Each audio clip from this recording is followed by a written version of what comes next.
Chapter 101. Long time no see, Brother Wolf. A small, remote village 3 days away from Lagos. The team was in the midst of a heated dispute. Uncle Wolf had finally had enough of Brother Who's torment. Gripping Brother Who's wrist tightly, he gritted his teeth and said, "We're not here for this. I've had enough. Do you want to come with me?" Without waiting for a response, he turned and walked away into the darkness. Just then, a strange and sudden wind blew up, swirling around them and trapping them in the middle. Uncle Wolf, who was leaving, paused and quickly drew his wolf claws. "Enemy! Enemy!" cried William Stryker. The group immediately assumed a defensive posture, their eyes darting around as sweat dripped down their faces. The strength of the approaching force was palpable. At that moment, a pair of hands tore through the wind wall. Simultaneously, the ground froze, encasing the entire area in ice almost instantly. All the members of the group found their legs frozen in place. "What is this? Damn it, I can't break free. Oops, my ability has failed. Shet!" The entire group fell, including the black ghost, who couldn't teleport out. The wind wall was torn open, and with a fluttering sound, a figure walked in. "Ha, Brother Wolf, long time no see. You are this voice." Logan turned his head suddenly, his eyes widening. "You are Duke. You're not dead?"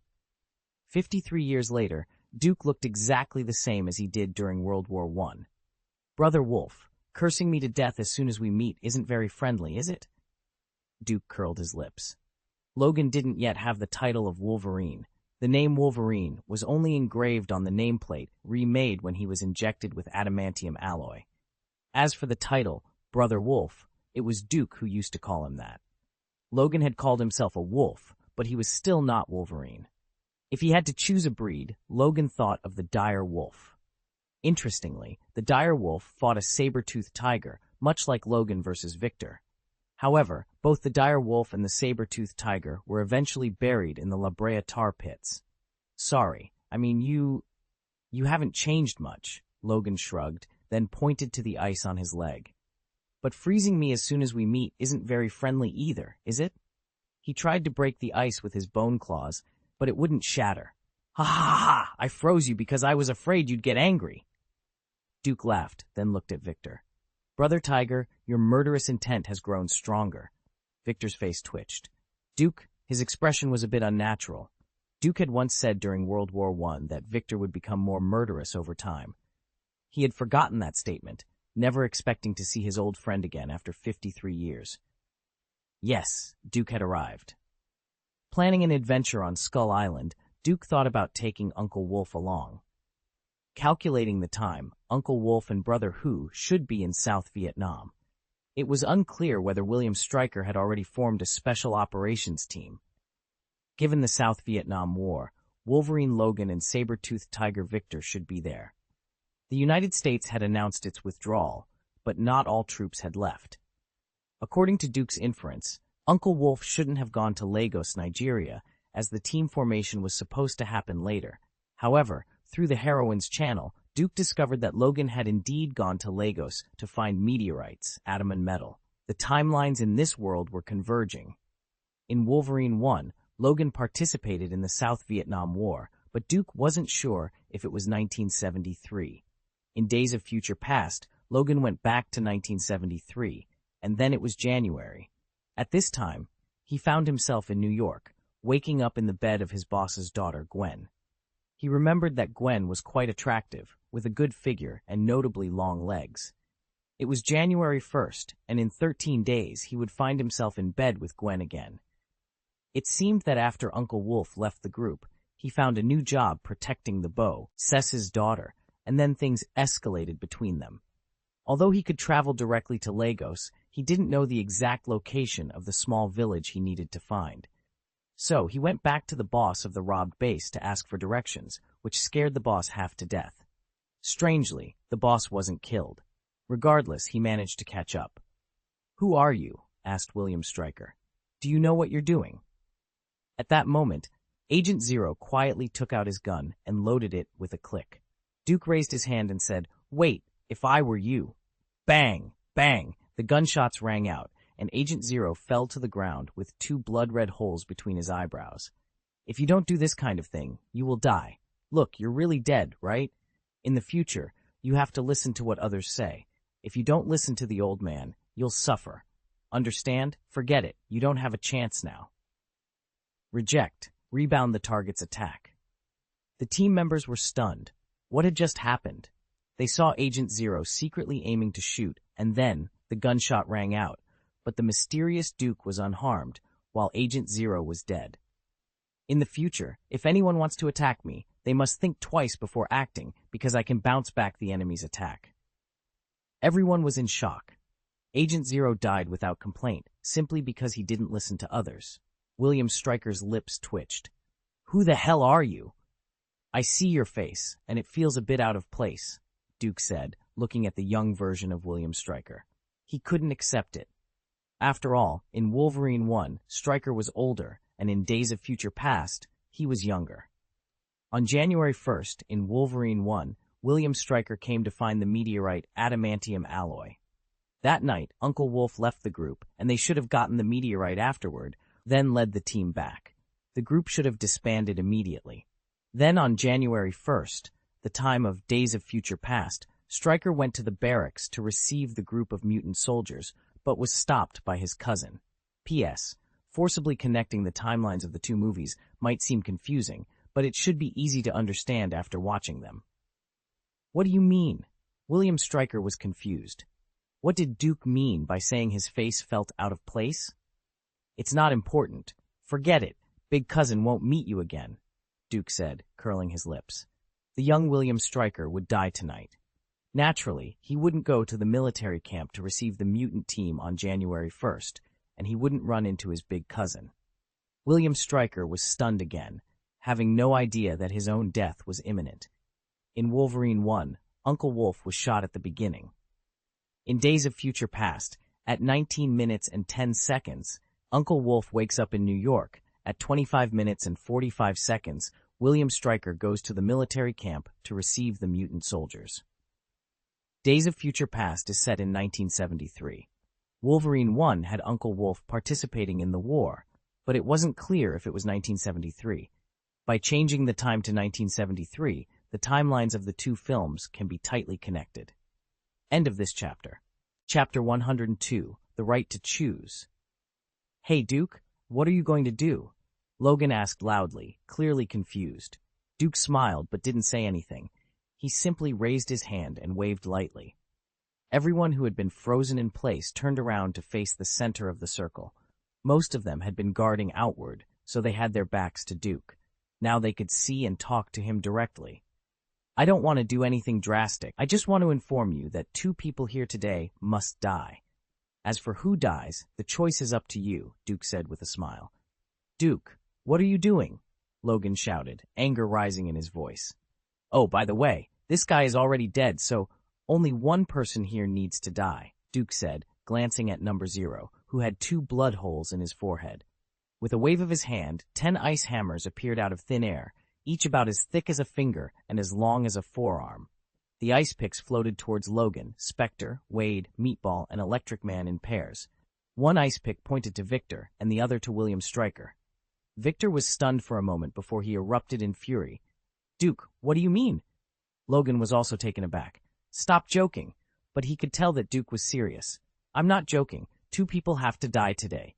Him or him. The choice is yours," Duke said, switching his index finger back and forth between Victor and William Stryker. "As long as you make up your mind and flick the ice pick in front of you, you will be saved." "Don't be ridiculous. We won't kill our own people," Electro said firmly. "Oh? I hope you stick to your point of view in the future," Duke replied, glancing at Electro with a half-smile. He then stretched out his hands, and the Arc of Manifestation reappeared. A 100-inch projection screen materialized in the center of the circle, showing scenes from Wolverine 1. The screen displayed both picture and sound, and although it was a screen, everyone saw a 100% frontal image. The first to appear was Electric Man, in a show cabin full of light bulbs. Seeing this, Electric Man was stunned. "Electric Man, I always thought that it would be Wade who would find me." Wade, who was not far away, was slightly taken aback. Why would he think that? Wade wasn't gay and hated muscular men the most. The screen changed, and saber-toothed tiger Victor appeared. Everyone present was stunned, including Logan. The electric man on the screen was clearly older. "What's this?" Logan asked. "It's the future," Duke replied. The picture continued. Victor. "Well, Wade is dead." Wade in the distance suddenly clenched his swords tightly. What did he mean, brother? Hung up? If it wasn't for being far away, he would have swung his long sword and killed this bastard. "I'm not afraid of you. I'm not afraid of death." "How do you know? You haven't tried." As he said that, Victor raised his tiger paw abruptly. Cha! Blood splashed everywhere, and the light bulbs in the hut were extinguished. The electric man subconsciously covered his neck, cold sweat dripping down the back of his head. "No, it's not me. I didn't do this.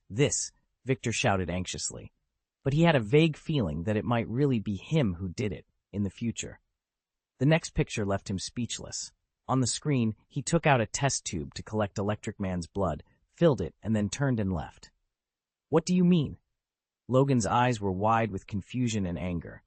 The room was tense, the air thick with anticipation. Duke's eyes gleamed as he spoke. "Just keep watching. He killed more than one." A slight smile played on his lips. Electric Man's gaze was murderous as he looked at Victor. Slowly, he raised his hand, reaching for the ice pick. "Brad!" Logan shouted, his voice filled with urgency. Victor sneered. "You know, this can't kill me." Electric Man hesitated, his hand freezing midair. No, this is not an ordinary ice pick," Duke interjected, waving his index finger. Victor's heart nearly stopped, but Duke's next words brought a sigh of relief. "Wait until I give you the signal. Do it when the time is right, or else you will die too." Electric Man quickly withdrew his hand, though his eyes still burned with anger as he glared at Victor. "Continue," Duke commanded, and the scene shifted. The new scene depicted Uncle Wolf's life. Everyone felt a sense of discomfort as they watched Uncle Wolf and Silver Fox Kara in an intimate moment. Though there was no battle, the scene was still intense. "Who is she?" Logan asked, his voice tinged with curiosity. "If I don't intervene, you will meet her in a year, maybe 3 to 5 years at most. Kara, the Silver Fox, should be the woman you love the most. But she's not as simple as she seems. Take your time," Duke replied with a knowing smile. The plot shifted again, revealing William Stryker. He discovered that Logan had told Brad about Brad's death and implied that only Victor is okay. This revelation made Victor turn his head angrily, glaring at Stryker. Years of experience told him that this was undoubtedly the work of that bastard. Logan also sensed something was amiss. The screen changed once more, showing the death of Silver Fox Kara. Logan's anguished roar echoed as he held her lifeless body. The car and trunk bore the marks of beastly claws. Logan and Victor fought fiercely, but Logan was defeated. William Stryker then appeared, offering to help Logan. Finally, the adamantium alloy was injected into Logan. To emphasize the transformation, Duke gave a close-up of the newly manufactured nameplate. Wolverine. The scenes played out like a rapid slideshow, advancing quickly. The final scene showed William Stryker breaking his promise. "Go to the island? No, we used his DNA to create number 11. Erase his memory." The screen then depicted Uncle Wolf going berserk and breaking out of the base. William Stryker's face turned pale. He had considered these ideas, but they were not fully formed, just vague notions. Could these really be his future actions? This was bad. Logan, looking at Agent Zero, who was shooting at him and the dead bodies on the ground, asked, "What are those? Why do my bones turn into metal?" "Now you have to ask your dear Major William Stryker. Isn't it ironic that the very thing you found for him ended up being injected into your body?" Duke said, raising his hand and pulling the meteorite towards him. Logan clenched his teeth, the sound of grinding filling the room. "These are not real. They are fake. You created them to drive us apart. Even if I do these things in the future, I am innocent now. Does that mean you will be innocent in the future? Should I kill you now to prevent future crimes?" William Stryker's voice was suddenly calm. "This is a crime. You are killing," he concluded. End of this chapter. Chapter 103. Only 2 people will die here today. Idiot! Duke glanced at William Stryker, then ignored him. "Actually, I don't understand. It is said that Victor's strength is even higher than Logan's, and he also has self-healing abilities. You could use Victor to create Weapon X. Why did you choose Logan?" William Stryker wanted to yell too. "How the hell should I know?" What the hell is Weapon X? Damn, I'm so aggrieved. The screen changed again, this time to a slideshow. Logan ran out and sneaked into a farm where a kind old couple accepted him. Unfortunately, the old couple was fooled and killed by Agent Zero. In the end, Logan took down Agent Zero. Real men never look back at explosions. At this point, Logan took one last look at the dead Agent Zero. In the next scene, the black ghost appeared. The ghost told Logan the truth. Then they went to meet Meatball Frey. Seeing his future self, Frederick Dukes howled in disbelief. This is me? Oh, no. It seems that I have to pay attention to the amount of food I take in. He was still eating when he boarded the plane. He's happy with his muscular body, but he doesn't like turning into a lump of meat. But he was in a good mood. At least he was alive and not killed by Victor, although the fat was ugly. Then he yelled at Victor. With his full fat, Victor can't hurt him. It's a pure natural defense barrier. The latter returned a look that said, "Believe it or not, I'll squeeze out your intestines."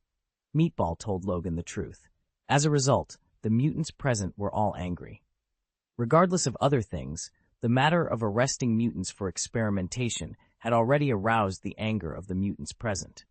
Of course, they also knew that Victor was working for William Stryker. The latter's heart raced again, because he was surrounded by angry eyes, while Victor was quietly relieved. From the looks of it, he should be just an accessory.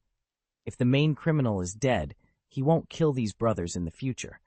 Then the plot took a turn. Victor catches Cyclops at school. Is our deal still on? Of course. Go and get rid of him.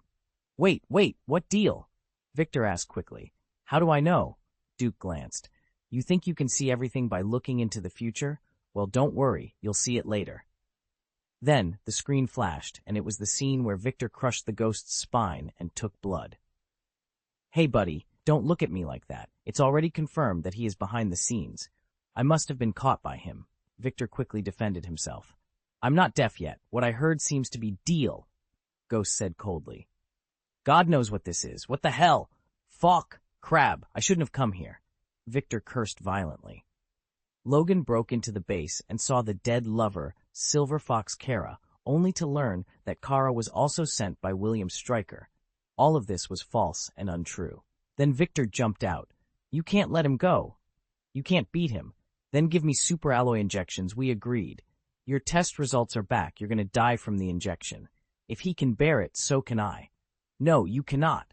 Kara the Silver Fox. He's using us. It seems that's the deal you made with him. Duke clapped his hands and sneered. Poor thing. You were used by him to hunt mutants, but in the end, this benefit, it didn't come to you. Will it really be dead or be used? Victor turned his head slowly and cast an angry look at William Stryker. You are using me? Go to hell! Go to hell! Go to hell! He grabbed frantically, but unfortunately, it was a little far away, and he could only tear the air. If he hadn't seen everything before, he might not have thought that William Stryker was using him to deceive him, but what happened to Logan made him understand. Promised Logan to take him to the island, but didn't, which clearly made use of Logan. So is he also being used to achieve that sinister purpose? It's hard to say. This guy wants to make that shitty. Weapon number 11 Deadpool was created solely to eliminate mutants. Once Umber 11 succeeds, he may lose his value. When the screen changed, everyone was dumbfounded, and Cheeky gasped. This is Wade? Isn't Wade dead? Ha, looks like Stryker finally managed to shut you up, Wade. You love to talk, and now you've been sanctioned for it. This is a bloody lesson. It teaches us to be careful of misfortunes coming out of our mouths, Rukyu said seriously. Wade, whose mouth was sealed, appeared on the screen. He was so angry he could have exploded. He thought it was lucky that his death scene did not appear. Who would have thought he would be the most miserable, unlucky, and aggrieved one? I won't be able to chatter anymore in the future. How embarrassing, he thought. He glared at the audience angrily, then stared at William Stryker with blood-red eyes, making the latter feel a chill down his spine. Could it be that they just want to extract the mutant's genetic abilities and use them on Wade? Someone speculated. Subsequent battles proved this speculation correct. They injected the fused mutant genes into Wade's body. You could see the teleportation ability of the Ghost, the self-healing ability of Logan and Victor, and the same super alloy wolf claws. Was this a wolf sword? There was also a laser, presumably from Cyclops, who was captured by Victor. Cyclops did not appear on camera, only his conversation with William Stryker at school. Eventually, Logan was shot and lost his memory due to William Stryker. Kara, the Silver Fox, died in the end. The plot ended there. Duke waved his hand and the projection disappeared. Okay, about your future, I believe you all already know. Today, 2 people will die here. As for who will die, you can start to decide, Duke said, walking aside. It was clear who would die and who would live, and it had to be William Stryker. Not to mention that this guy was the big boss hidden behind the scenes. Victor couldn't die because of the friendship between Duke and Logan. Did they think everyone was a fool? As soon as he appeared, it was Logan who was dealing with it, which was obvious. The two were at least old acquaintances.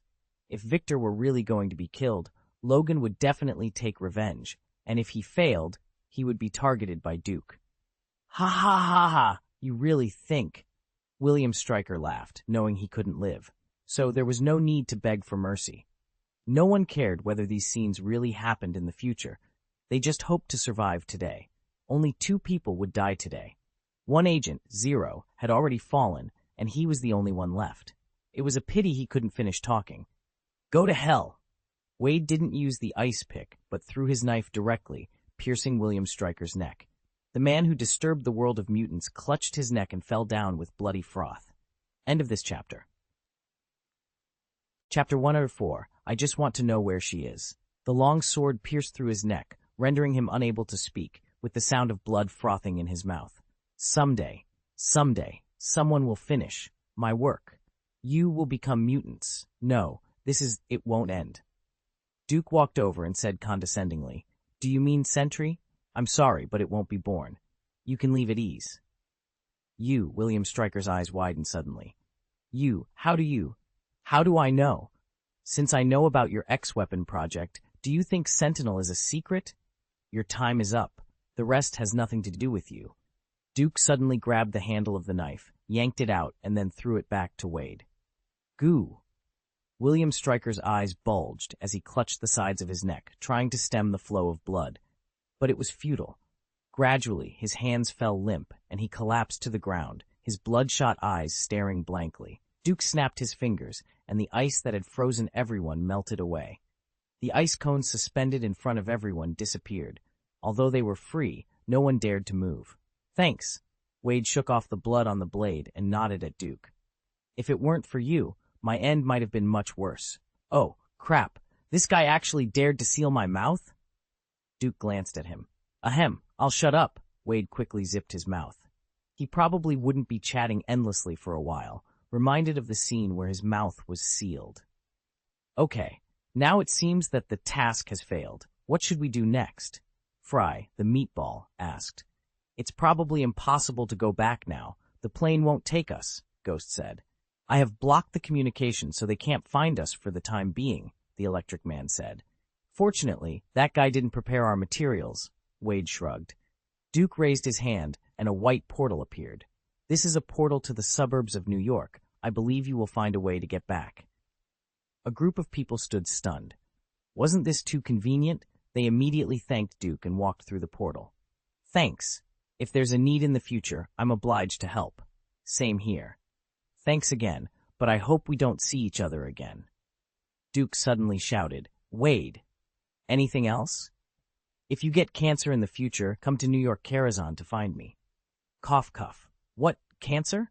You're not kidding me, are you? Wade almost choked on his own saliva. Damn cancer. So scary. You will get cancer in the future, but don't be afraid. First, cancer is nothing, and I can cure it for you. Second, your future has also been changed, so I'm not sure if you will still get cancer. In the old X-Men timeline, Wade was made into weapon number 11 by William Stryker, which is Deadpool. However, Uncle Wolf changed the timeline in reversal of the future, and Wade was no longer silenced by William Stryker. But then Wade suffered from lung cancer, so he participated in an experiment and became the new Deadpool. P.S. Forcibly connecting Wolverine 1 and Deadpool together. It's fine if there are 2 self-healing ones. As for Wade, let him continue to play with the sword. The key Deadpool style can't be held. Ah, Wade entered the portal in confusion, not knowing whether to cry or laugh. Then he reacted instantly. Hey, that's not right. I have Logan's self-healing ability, so why am I afraid of cancer? Turning his head, he realized the portal had closed at some point, and he almost touched his nose. A nose of air. On the outskirts of New York, there was a fresh smell of grass. It had just rained. If you think about it carefully, it's not right. Although I have Logan's healing ability, it doesn't prove that I don't have cancer. Oh, I have a headache. Do I really have cancer? Wade asked again, his voice tinged with desperation. The meatball, electric man, and ghost who were standing nearby heard him and quickly walked away. Hey, you guys, forget it. I don't want to hang out with 3 muscular men anyway.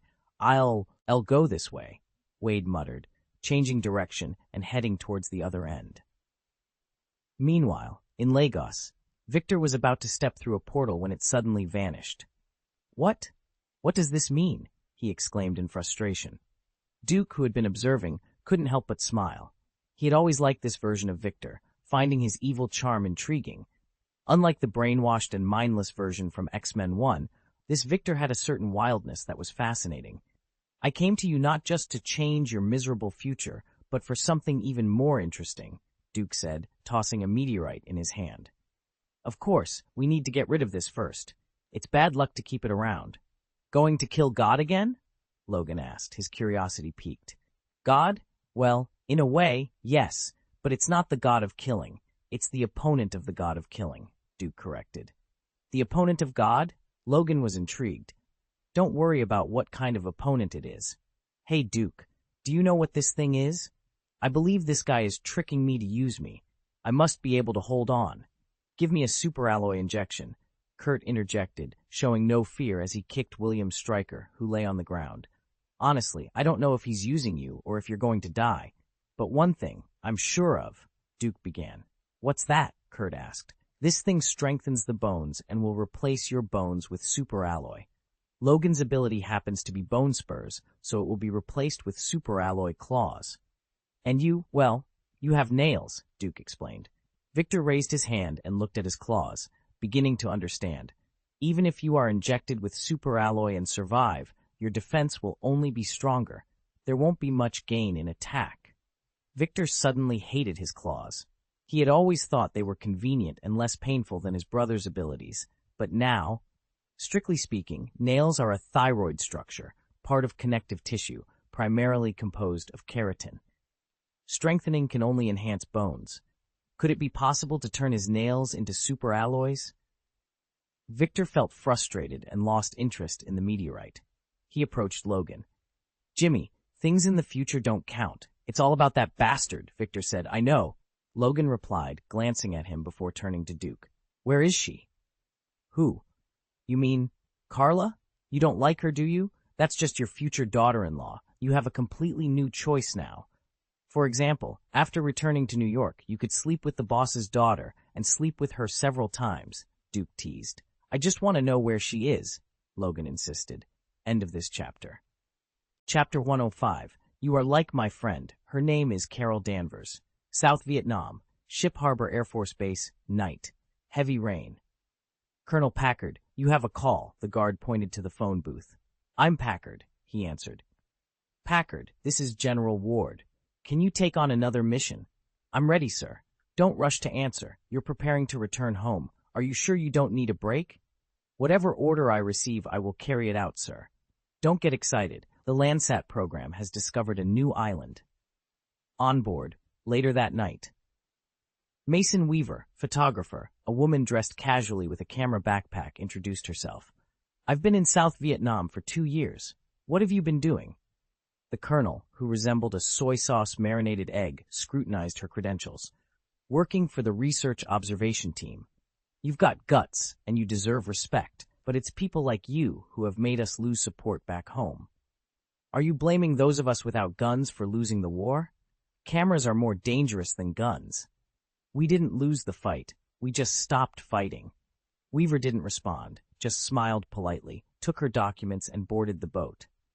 At that moment, a group of 4 approached, 3 men and 1 woman. Soy sauce marinated egg immediately became vigilant. None of them looked friendly, especially the two muscular, bearded men at the back. The most dangerous looking was a young man with yellow skin walking in front. "Stop!" Soy sauce marinated egg raised his hand, took the young man's credentials, and frowned. "Caspian Camp? Instructor? Is there a problem?" Duke smiled. "As far as I know, the Caspian Battalion was disbanded after World War II in '45. It was part of the Strategic Science Reserve," Soy sauce marinated egg sneered. Diana, standing next to Duke, shook her head in exasperation. She couldn't understand why Duke used the old certificate instead of a new one. "May I ask, Colonel, is your name Nick Fury?" Duke inquired. "Who? Nick Fury. Sorry, I don't know who you're talking about. I'm Colonel Packard." Unfortunately, Duke saw only confusion, not shock in his eyes. Not even a trace. There are two timelines for marinated eggs. One is a veteran of World War II, and the other is probably born in the '60s. Like Sister Widow, one was born in 1928 and was active in World War II, intersecting with Captain America and Uncle Wolf. The other was born in 1984. This world is so interesting, and the plot of Skull Island has unfolded, making him unable to resist testing the marinated egg in soy sauce.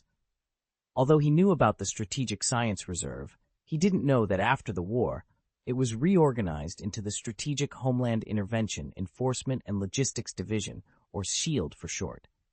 The Caspian Battalion station still exists, but is classified as a secret, unknown to outsiders. It seems he is not Nick Fury. "Sorry, I may have mistaken you for someone else." Duke smiled and took back his ID. "If you're here to mess around, I'll blow your head off." Soy sauce marinated egg slowly drew a pistol from his waist. "Even if this certificate is real, it's from '45. It's been 28 years, and you don't look like a 50-year-old man." The age on the document was 20 years old. Behind them, Logan and Victor were laughing. "Headshot? Are you afraid you'll end up like Agent Zero?" "Sorry, Colonel Packard. He's just messing around. That's his father's ID. Here are our real IDs." Diana smiled and handed over new credentials. Soy sauce marinated egg took the certificates suspiciously, scanned them briefly, and holstered his gun. "Miss Diana, this is not a game. He is also." "Is he called Duke?" "Yes, is that strange?" "Oh, no, it's nothing. He looks very similar to his father. What about them?" Soy sauce braised egg turned his head and glanced behind him. These two people seemed too fierce, and he felt they had killed more people than he had. As for Duke, it's not surprising that father and son share the same name. It's quite common in the United States. It's a pity he doesn't understand Chinese customs very well, where it's very rare. "This is the invited assistant and also the bodyguard," Diana said, glancing at Victor with evident disgust. Brother Hu scratched his forehead, not daring to make any comments. In 19 years, even Ares, the god of war, dared to beat him down to the ground. He was totally not an opponent. In fact, he knew from the beginning that he was disliked. The intention to kill was strong, and he blamed himself. Besides, he hadn't killed any good people. "Are they soldiers?"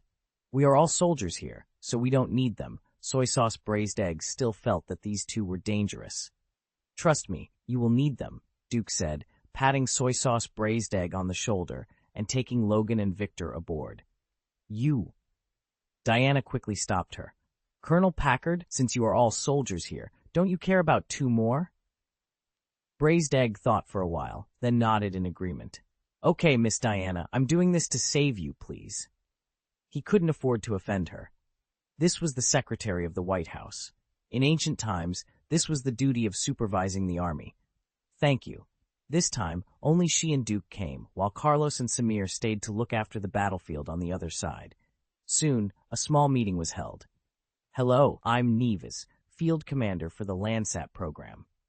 The four of Duke stood aside and laughed softly when they heard the name.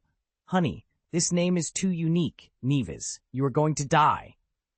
Sure enough, it coincided with this drama. This guy just went to go to your death, standing on the bow of the boat and being torn apart by the little pterosaur. As for those who landed on the island later, they were simply dead. "Really, you are going to die." "Don't make fun of people's names," Diana said, glancing at them. She naturally understood the meaning of these three characters. "This is my colleague, Steve Woodward, the data processor." Duke pouted. "There are so many people named Steve."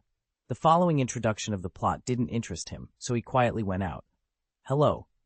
Hello.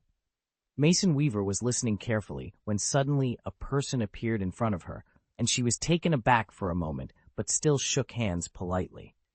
This beauty, I think you look very familiar. Have we met somewhere? Weaver thought he was here to pick up girls, so she smiled politely and shook hands immediately. That one is yours. My wife. Weaver was stunned. He admitted it so happily. By the way, you already have such a beautiful wife with such a good figure. What are you doing in front of her? And even if you're picking up girls, shouldn't you be doing it behind her back? In front of your wife, you have enough guts. Your wife doesn't care about you. What's the matter? Oh, hey, you misunderstood. I didn't want to pick you up. I just wanted to say, you look like a friend of mine. Her name is Carol Danvers. End of this chapter. Chapter 106, Wife. You forgot that I have self-healing ability. Carol Danvers? Very similar? Weaver was taken aback for a moment. She thought that this person should not be here to pick her up. Not to mention that her wife was not far away. The mysterious aura about this man also made her feel very strange. Let's put it this way. She always felt that this guy was not an ordinary human. As a reporter and cameraman, she had a keen eye. Of course. Duke reached into his pocket, pulled out a wallet, and took out a photograph of Carol Danvers boarding a plane in her Air Force uniform. Weaver took a deep breath, smiled, and shook her head. Heh, if I didn't know that my mother has only one daughter like me, I would really think this would be my long-lost sister. She carefully examined the photo again. It's really like it. Almost 100%. I thought you were her at first. Duke said as he put the photo back into his wallet and returned it to his pocket. If I hadn't seen the photos, I wouldn't have believed that there could be two unrelated people with a similarity of more than 98% in this world. Heh, I want to call my mother and inquire. It's just a photo of the Arc of Manifestation magic. Of course, Weaver couldn't be Carol Danvers. Calculated by time, Captain Marvel should have just been born. You keep her photo in your wallet. Isn't your relationship unusual? Your wife. Weaver asked in a low voice. We are good friends, she knows. Duke smiled, turned, and walked back. By the way, it's nice to meet you. Me too. Diana glanced at Duke, who was walking back, and the corner of her mouth curled up. There are so many people who look like your friend? You understand? Humph. Strange, at this time you should be worried about me cheating. If you don't want to be snipped off by me with scissors while you are sleeping. Diana stretched out 2 fingers and pinched them together. Hiss. Dear, have you forgotten that I have the ability to heal myself? In other words, even if you cut it with scissors, it will grow back. Diana frowned, and the scissors turned into a burden, and then violently, life is in your hands. Surrender, surrender, I surrender, I surrender. Diana smiled, let go of her hand, and patted him lightly. When the meeting was over, everyone dispersed. Duke took aim at a figure and sneaked past. Diana saw it, but she just shook her head speechlessly and didn't respond. She wasn't worried that Duke would cheat, because no matter how stupid he was, he wouldn't cheat so openly. This trip, he seemed extraordinarily excited. Looks like someone he knows, doesn't it? Not like Steve Rogers again? Interesting. This was a beauty close to 1.7 meters tall, with long black hair, wearing a white off-the-shoulder sweater and black overalls with suspenders. She had a pair of particularly attractive Kazilan big eyes, which were especially shining. Hello there. Hello. My name is Duke. My name is Jing. No, Shan, you can call me Miss Shan. This is Chinese. Duke suddenly laughed playfully.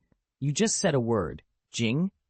Are you a Deadpool, knowing that you are living in a movie? No, you heard me wrong, I didn't. Okay, Miss Shan.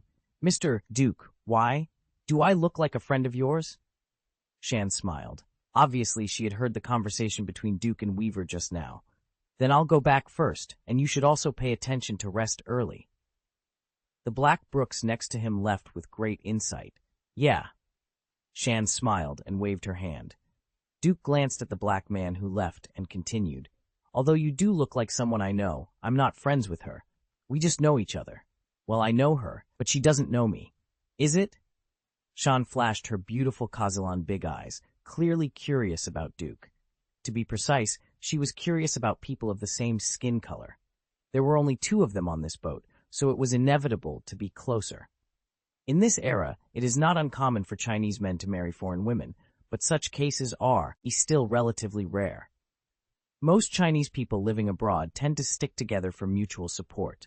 Only the wealthy and powerful often have foreign beauties around them, but these relationships are usually superficial, driven by physical attraction.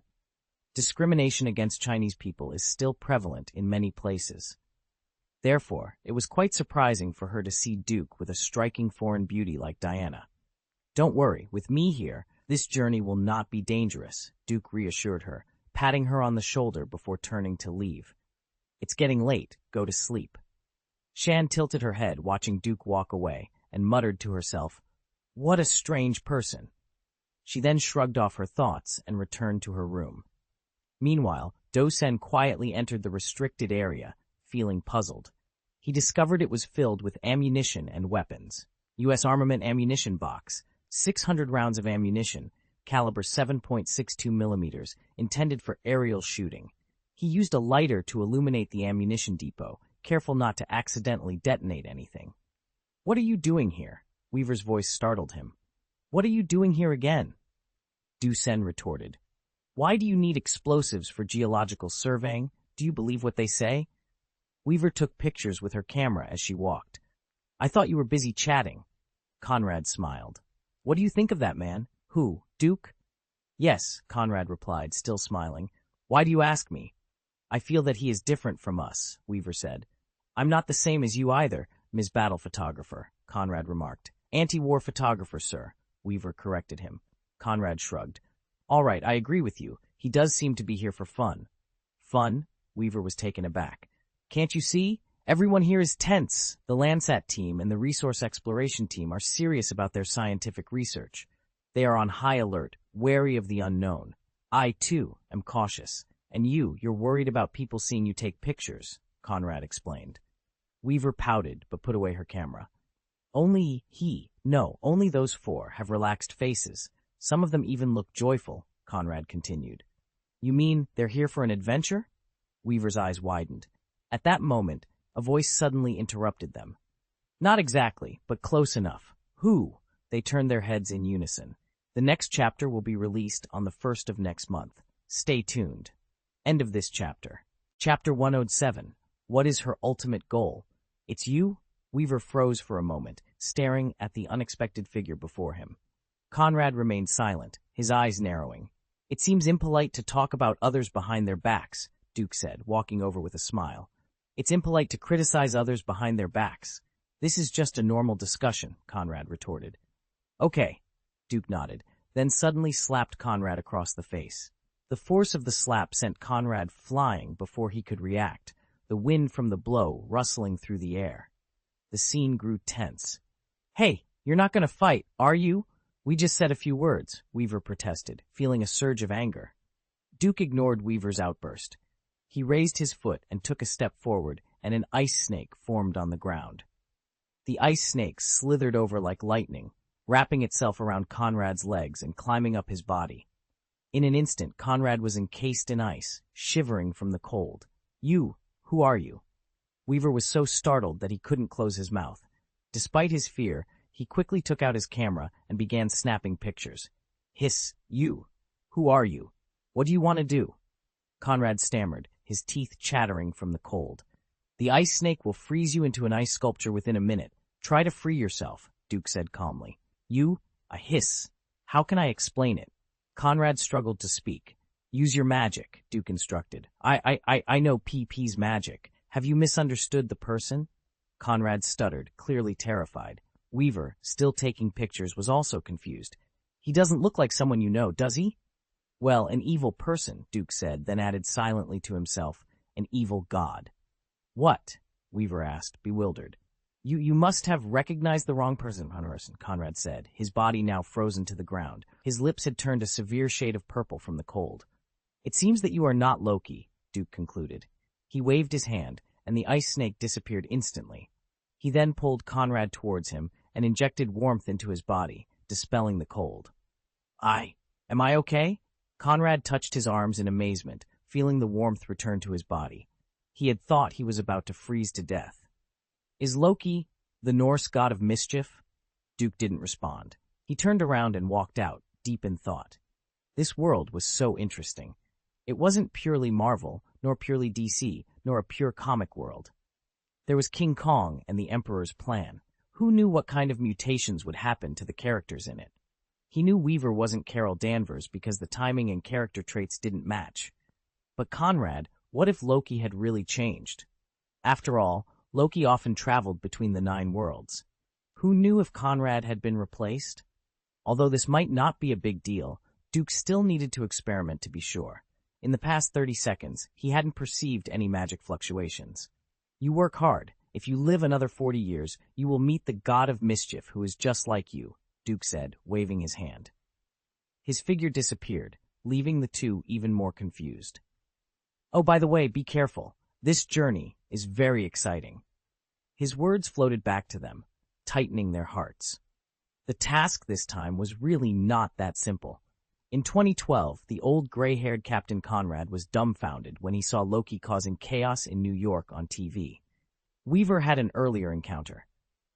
In 1995, Weaver accidentally saw Carol Danvers, who looked exactly like her younger self, and was stunned. As for Colonel Packard, he never saw his good brother Nick Fury, as he had already passed away by then. But that is a story for another time. About 80 kilometers away, the storm clouds surrounding Skull Island appeared in everyone's sight. They can't make it through, Diana said, folding her arms and shaking her head. Colonel Packard should have a way. With the current level of the Air Force, as long as they find a gap in a low-pressure area, it shouldn't be very difficult to fly in, Logan said. Is this where we're going next? Victor asked. Duke grinned. Isn't it exciting? Very exciting, Victor replied. There are more exciting things to come, Duke promised. Oh, Victor raised an eyebrow. Take these, Duke said, handing out 3 Bluetooth headsets, one for each of you. What is this? Logan asked, examining the device. It's a product of Dr. Erskine. Wear it in your ear, press the button on it, and you can communicate with anyone else wearing one. If you don't press it, you can only listen, not speak, Duke explained. Good stuff, Logan said, nodding in approval. If we had these back then, we wouldn't have been separated. Brother who had his own share of stories, agreed. A voice came over the intercom. Note, take off in 2 minutes. All personnel, please board the designated aircraft. Duke walked to his plane and looked at it. Forget it. I'd better find one myself, he muttered. The pilot was that talkative black man who had been put down by a gorilla. While Duke was sure the pilot would be fine, he didn't want to be on that plane. Logan, Victor, go to your plane, Duke instructed. All right, Logan said. See you later. Pay attention to your own safety. Help others if you can, but if you can't, don't risk it, Duke urged. Falling from the plane, they wouldn't be able to save anyone. It would be a challenge just to take care of themselves. Although they couldn't die, it wasn't fun to be trampled by King Kong. Being pierced by a branch would be a minor injury in comparison. Got it, Victor replied. Honey, you go take Weaver's plane, Duke said to Diana. Help you take care of your old lover? Diana teased. Don't joke about that. Remember, help if you can, but prioritize your own safety, Duke laughed. Weaver wasn't part of their team, and if she died, it wouldn't affect them. If the team was in danger, they wouldn't die. Okay, what about you? Are you taking Shan's plane? Diana asked. Of course, my dear, you know me well, Duke said with a smile. Diana rolled her eyes and turned to leave. Why did you get up? Isn't this your plane? Shan asked, puzzled as she saw Duke boarding. Me? Hey, I'm giving you a role to play. Duke smiled and fastened his seatbelt, though it was more for show. What? Shan was taken aback. Duke just smiled and said nothing. Everyone knew she was just a minor character, and the plot would continue with or without her. But who would have imagined that a seemingly weak woman in a floral shirt and flared trousers was the mastermind behind it all? She was the promoter behind the scenes. In the end, she was elegantly dressed and talking, clearly a core member in the Emperor's plan. She had fooled Du Sen, the shock team, and even the audience. But if you think about it, the leader of the Great Wall's 5 armies, the leader of the Emperor's plan, and the future Pacific Rim fighters, maybe she was the key to connecting all these. Reincarnation, or immortality. What was her ultimate goal? In the end, who was the king of monsters? End of this chapter. Chapter 108. Here comes the gorilla. It's strange, we didn't feel the slightest jolt. The pilot of Fox 3 was quite puzzled. Not only were the two pilots confused, but the 4 passengers inside the cabin were equally bewildered. Big Star Sean, Black Brooks, data analyst Steve, and the on-site commander Neves were all stunned. The driver didn't feel any turbulence, and the 4 passengers didn't even feel the wind. The sound of lightning and thunder outside had vanished, leaving only the noise inside the cabin. Duke had always been curious. Why open the door when flying inside a thundercloud? Aren't they afraid of being struck by lightning? Shan stared blankly at the black runes written all over the cabin and swallowed hard. "Who the hell are you?" she asked. "The person who adds drama to your life," came the cryptic reply. Kazilan rolled her eyes, and Shan was speechless. "Can you talk so much without a script? You have less than 10 lines in it, and Brooks, who doesn't even have a supporting role, has more lines. He's a young actor in the 7th and 8th tiers in the United States, but you have top billing. This black guy's Du Niang entry doesn't even have a quarter of yours." I was stunned to get in. "What do you think you're doing here? Are you in charge of shouting 666? I still have to remind the audience from time to time, hey, I'm still here." "Put us over there," Nevis commanded. "Brother was the first to land? Oops, I forgot about this. I still want to see King Kong on the plane." The chief soldiers began to move the test equipment, and after everything was installed, Nevis officially began his mission. "You can throw the seismic charge now." "Are you stupid? When you come to a strange place, you don't have any information, so you start dropping bombs. If you don't die, who will?" Bombs were dropped one after another. Boom, boom, boom, boom, the explosions sounded. Flames rushed into the sky, and the forest turned into a sea of flames in an instant. Countless animals were burned into barbecue. Seeing the shaking of the pointer, Sean was surprised. "This earthquake response is really unbelievable." "Landa." Brooks also looked like a madman. He just picked up the walkie-talkie when Duke interrupted him. "The unbelievable thing is still to come." Duke clapped his hands and shouted loudly, "Okay, don't be too busy. You've finally provoked something you shouldn't have. Wait for death." A beep came from the earphones. "What shouldn't be messed with?" Shan asked. "Honey, you'll know soon." Duke patted Shan on the shoulder. "If something happens later, remember to stay by my side. Don't run around, and I'll keep you safe." Shan raised her head in confusion. Before she had time to ask, and before the surrounding soldiers raised their guns to question angrily, they heard a violent explosion in the sky in the distance. Everyone raised their necks in unison and looked around. The plane exploded? The soldiers who landed immediately realized it. "Look, let me tell you, you've messed with something you shouldn't have," Duke said. A big soldier suddenly raised his gun and came over. What are you talking about? Do you know what you're saying? Are you doing things behind our backs?" "I don't like people pointing guns at my head." Duke glanced coldly, and the coldness rose from his feet. The ice filled the air, instantly freezing the big soldier in an icicle. "If I were you, I would hurry up, get on the plane, and escape from here, instead of doing useless work." After finishing speaking, Duke grabbed Sean and took her with him. At the same time, he released the gorilla with a wave of his right hand. In an instant, the audience was stunned. A gorilla taller than a 10-story building threw a tree and pierced through an airplane in an instant.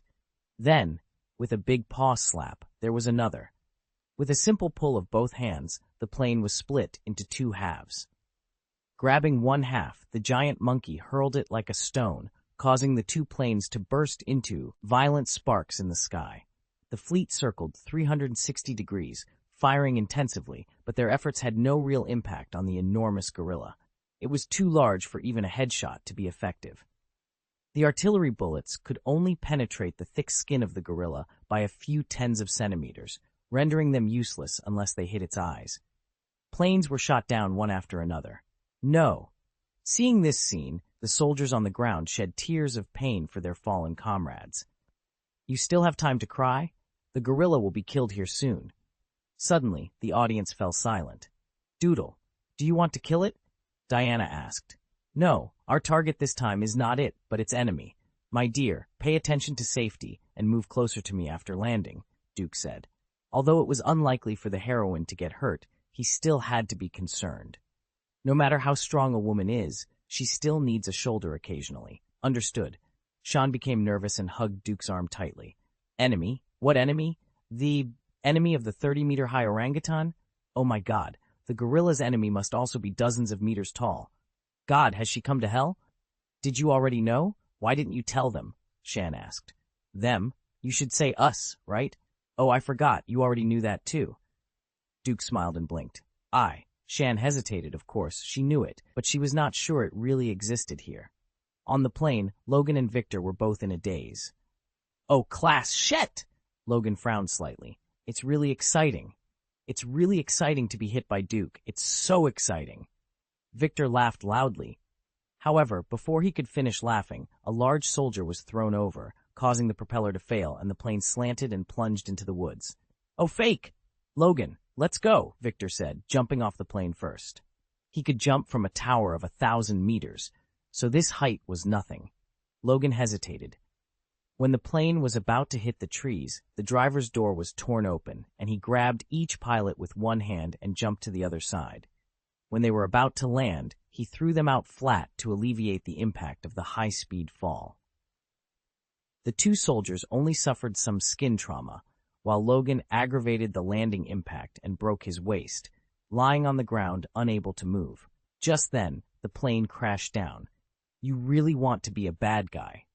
At a critical juncture, Logan was pulled out by Victor, who arrived in time, barely avoiding being smashed into pieces.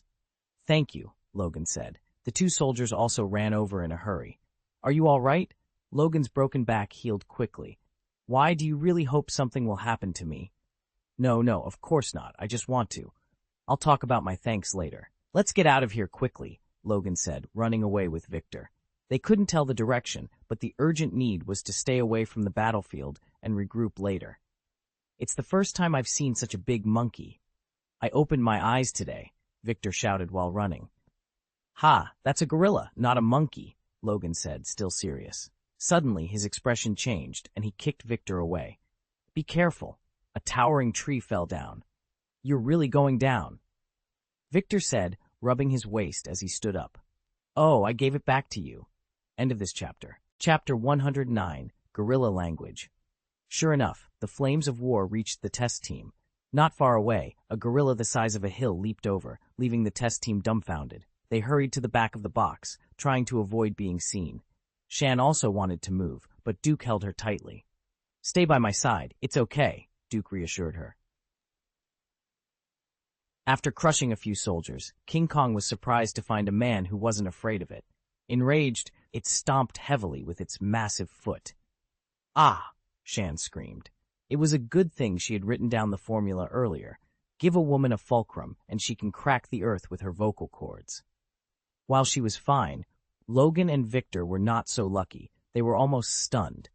The earphones could transmit sound within a 1-meter diameter, but anything beyond that was not transmitted. The other three couldn't hear the surrounding noise, but Shan was right next to Duke, so the sound passed through, staggering Logan and Victor. Diana, however, was unaffected. Duke waved his hand, and a blue turtle shell appeared, covering them. Bang! A huge backshock followed, causing the ground to tremble. King Kong was knocked back a few steps and fell to the ground with a loud noise. Boom! The shock made everyone's chest tight again.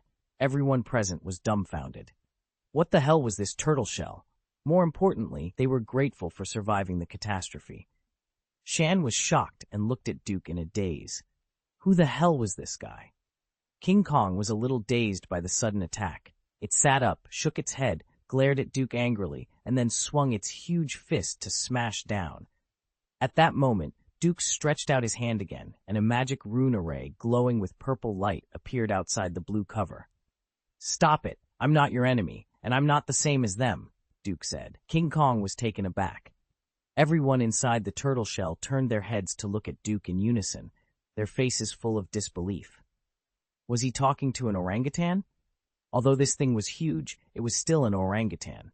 Well, it resembled a titan ape, especially Shan, As a biologist, she knew very well that orangutans did not have their own language for communicating with humans through sound. Yes, orangutans could send out some simple signals with sound, but most of them were used to complement body language. Currently, chimpanzees have more than 4,000 body languages, but only a fraction have been deciphered. Some can be used in isolation, and some can even be combined to create more complex communications. For example, when a female orangutan stretches out a foot to her child, it means climb on me. When an orangutan touches another's arm, it means scratch me. And when an orangutan shakes a branch, it is to attract the attention of the opposite sex. If you talk to it, can it understand? Then King Kong stopped attacking, which puzzled her. The key should be the glowing rune circle, right? Yes, it was a magic that could communicate with all things. It could convert the language of the creatures on both sides into a signal that could be understood by each other, and then transmit it to the other party. You could understand it as the artificial subtitle group in Love Apartment. Ho ho ho, human, you actually know our language? King Kong expressed its doubts. It stared at the purple magic circle in front of it, looking left and right, but didn't understand what it was. I'm your friend, I'm not with them, Duke said. Ho ho, friend. Yes, friend, I'm here to help you deal with the skeleton reptile. Roar, roar, skeleton reptile. King Kong was puzzled. This is it. Duke simply drew a picture of a two-legged lizard. What do you call them? The Wu-2 pilot called them skeleton reptiles, but King Kong might have a different name for them. Ho ho ho ho ho ho ho, angry enemy, that's my father killer. Enemy, Death Claw. Oh, it seems that Death Claws is the term King Kong uses for them, Duke mused. That's right, I'm here to help you deal with them. I'll protect these people. You are not allowed to kill them. As for the others, the ones who were shot down, forget it, you can do whatever you want. Duke waved his hand dismissively. Later, I will find you. He initially wanted to save the soldiers, but after reconsidering, he realized they weren't his responsibility. Most importantly, Colonel Packard would never give up on revenge. How many of them survive in the end would depend on their own luck. Ho ho ho ho ho! Goodbye, friend. I'll wait for you. King Kong bellowed. Well, yes, Duke replied. King Kong hammered his chest with one hand, then turned around and strode towards the distant fleet. Everyone inside the turtle shell was dumbfounded. The gorilla patting his chest felt like a gesture of trust, friendship, and camaraderie. Duke smiled and dispersed the turtle shell. King Kong is not a chimpanzee. Over the long years, they have developed their own language. Hemoptysis scientists have concluded that whether orangutans have language depends not on the vocal cords but on the brain. King Kong's brain capacity is, well, several meters of tofu brain. Of course, body language is still used most of the time, mainly as a demonstration to its enemies, as it has no other kind. There was no communication for a long time, only sitting alone and thinking quietly, so it has a high IQ. You actually talk to it? Shan's face was filled with disbelief. Oh, what's the big deal? Duke replied nonchalantly. What did it tell you? She knew what Duke had said, but she didn't understand King Kong's words. Especially the last sentence. What did it mean? It felt like King Kong made a request, and Duke agreed. Duke smiled, showing an evil expression. It says it can leave, but the condition is that you become its wife. Shan was startled and shook her head vehemently. Impossible, impossible, you are lying to me. We are not the same species. How could a gorilla like a human being? Haven't you seen the 1933 version of King Kong, starring Fay Wray? The King Kong in it fell in love with the heroine, Duke continued to smirk.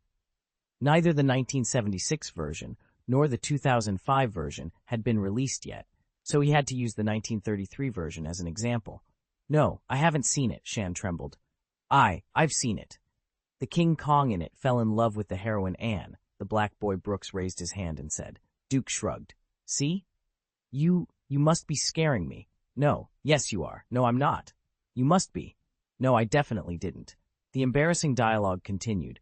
Listening to these boring conversations, Diana was speechless. Okay, what are you doing teasing a little girl? Life is boring. Why not make yourself happy? Duke ignored Sean's angry gaze and asked with a smile. Where are you now? We're approaching you. Let's meet in a while. End of this chapter. Chapter 110. The Beast Pen in Heroism can hold pets. Call. Who else is in the air? Docen asked as he approached. All were shot down, and there is no one left, a soldier replied. We landed in the south of the island. There is a river a few kilometers away. We can walk along the riverbank to reach the evacuation point in the north. And then our planes crashed, Nevis interjected. Then we send out a distress signal. They will dispatch a search and rescue team. We just need to get to the evacuation point in time, Docen explained. He then glanced at Diana, who had rescued them. You should know something? Diana glanced at him and walked straight ahead. What I know may be different from what you know. Us? Docen frowned. Haven't you ever doubted the purpose of those scientists coming here? Diana replied with a half-smile. Docen, being shrewd, reacted instantly. It's Landa and the others. I knew there was something wrong with those bombs. They already knew that there was something here and just wanted to blow it out? Perhaps. But what I know is different from what they know, and what I know you'd better not inquire about. It won't do you any good, Diana said. Weaver came over with the camera. Surprisingly, it wasn't broken. So, there are two versions of today's events. One version is what we normal humans know, and the other version is what you special people know, Diana smiled. You are very smart. Oh, I'd rather not be so clever. Anti-war reporters have to be smart, otherwise they won't survive, Diana laughed. I'll take that as a compliment. Weaver shrugged, though he knew the statement also had a hint of a threat. It's just a compliment. After walking for a few minutes, the two groups converged. Honey, it's nice to see you, Duke said, stepping forward with a smile and hugging Diana. It seemed that Uncle Wolf and Brother Who had fallen over there. Are you happy? Why do I think you're happier when I'm not around? Diana said, glancing at Sean, who stood a little embarrassed not far away, with a half-smile. This look made Sean even more uneasy. It was strange. Why did she feel like she was caught on the spot as a mistress? No, she wasn't a mistress. Not at all. She straightened her back to make herself look more righteous. You, don't scare her. She's still a little girl, Duke said, glancing back. Shan wanted to say, Where am I so young? Well, since you are so sympathetic, I will show you some face. How about it? Is everything in your expectation? Diana asked, her face turning serious. A few more people survived than expected, Duke said with a smile. Survive more, then who will die? The people on Docen's side hadn't seen Duke's power, but Nevis had witnessed it firsthand and immediately swallowed nervously. Hey, what's going on? A soldier from Docen's side, who didn't want to open his eyes, came up. With a backhand grab, Docen strangled the soldier's neck tightly. Soldier, if you don't want to die, you'd better not provoke them. Otherwise, no one can save you, Docen warned before throwing the soldier aside. Cough, you. For a moment, tensions were high, and swords were on the verge of being drawn. A big soldier on Neve's side hurried over and whispered something in the ear of his companion, who was immediately dumbfounded. Are you kidding me? With his small size and weak body, can he blow that Titan giant ape into the air? Are you talking about fairy tales? If you want to die, I won't stop you, but don't implicate us. The first-class soldier suddenly spat out a mouthful, not daring to look at anyone.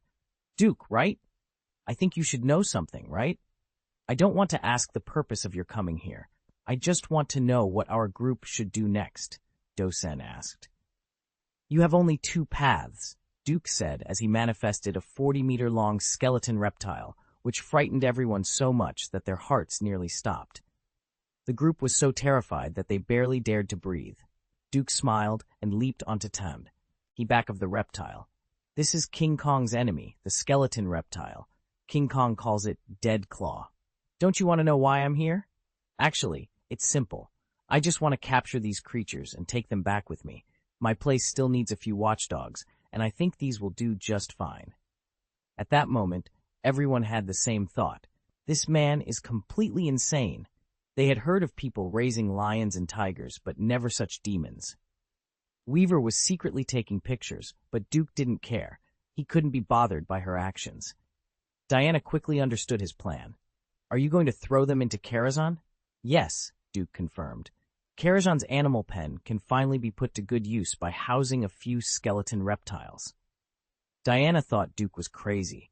These creatures were 40 meters long and while Karazhan was 66 meters high, it wasn't just a simple tower. It covered a vast area, with each level being enormous, spanning kilometers.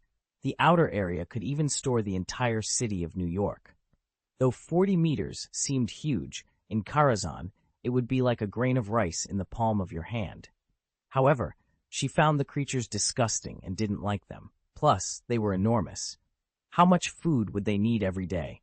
It seemed unaffordable. "My dear, what I want is their soul body," Duke clarified. The couple understood each other instantly. "That's fine," Diana nodded. The soul body could be molded, and with some adjustments, it wouldn't be so ugly. In Karazhan, there was absolute soul suppression. The souls of people or creatures that died inside would not go to hell, but would be permanently imprisoned in Karazhan. As the master of Karazhan, Duke had absolute control over these soul bodies. In simple terms, the soul bodies could not disobey Duke's orders. If he commanded them to die, they would. With Duke's permission, these spirit bodies could also temporarily leave Karazhan. "Karazhan, are you the owner of that tower?" Shan finally realized. The rest of the group gasped. They had heard of the mage to Karazhan in New York. Some of them were New Yorkers and had seen the tower, tried to approach it, and had almost been driven mad by it. Dusen frowned, sensing that things were getting complicated. "Didn't I tell you?" Duke asked. "You tell me?" Dusen replied, confused. "Oh, I must have forgotten," Duke said, patting his head. "All right, let's get down to business. Your first option is to go to a local village 5 kilometers away. You can think of it as guardian territory. There's a veteran from World War II there who knows the area well. You can leave here according to his instructions. If you choose this way, I'll drive you there." Second, Duke raised his hand, and a portal appeared. "This is a portal to the suburbs of New York. You can go straight back, take a hot shower, and enjoy a beer and a burger. How refreshing would that be?" Everyone trembled at the thought. Chapter 111. I believe you are the king of monsters. Go or stay. It seemed like an obvious choice, but unfortunately, not everyone can make the right decision at a critical moment. Duke originally thought that these people would return to New York through the portal, but he didn't expect. Everyone present was stunned and did not leave immediately, except for Nieves. "I'm leaving. I'm going back. I've had enough of this place," Nieves said, picking up his toolbox and walking angrily towards the portal. "I shouldn't be here." Unfortunately, he didn't succeed and was caught by Dosen on the way. "Wait, what are you doing? Let me go. I want to go back." "Okay," Dosen let go of his hand, "but I want to remind you of one thing.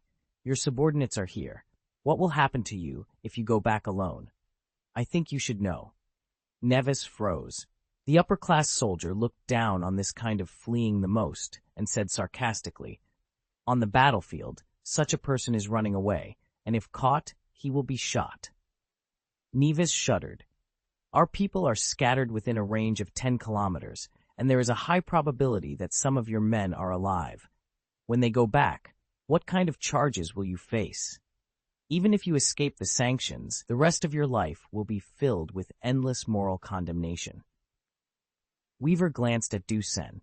It seemed that he was talking about his own feelings. There was a story there. "I can tell them that there are huge monsters on this island.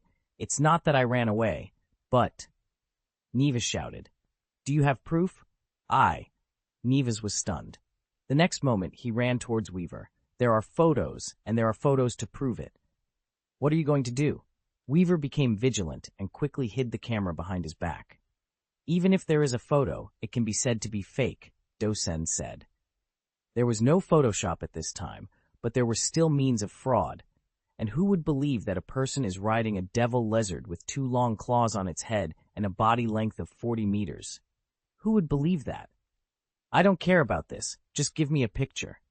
Nevis snatched the camera like a madman and saw. "Why not? Nothing?" Weaver snatched back his camera and looked dumbfounded. In the photo, only Duke was standing in the air, not the 40-meter skeleton reptile. How is this possible?" As he spoke, he clicked and took a few more pictures. It was there when he first shot it, but after only 3 to 5 seconds, the skeleton reptile on it disappeared. She looked at Duke in disbelief.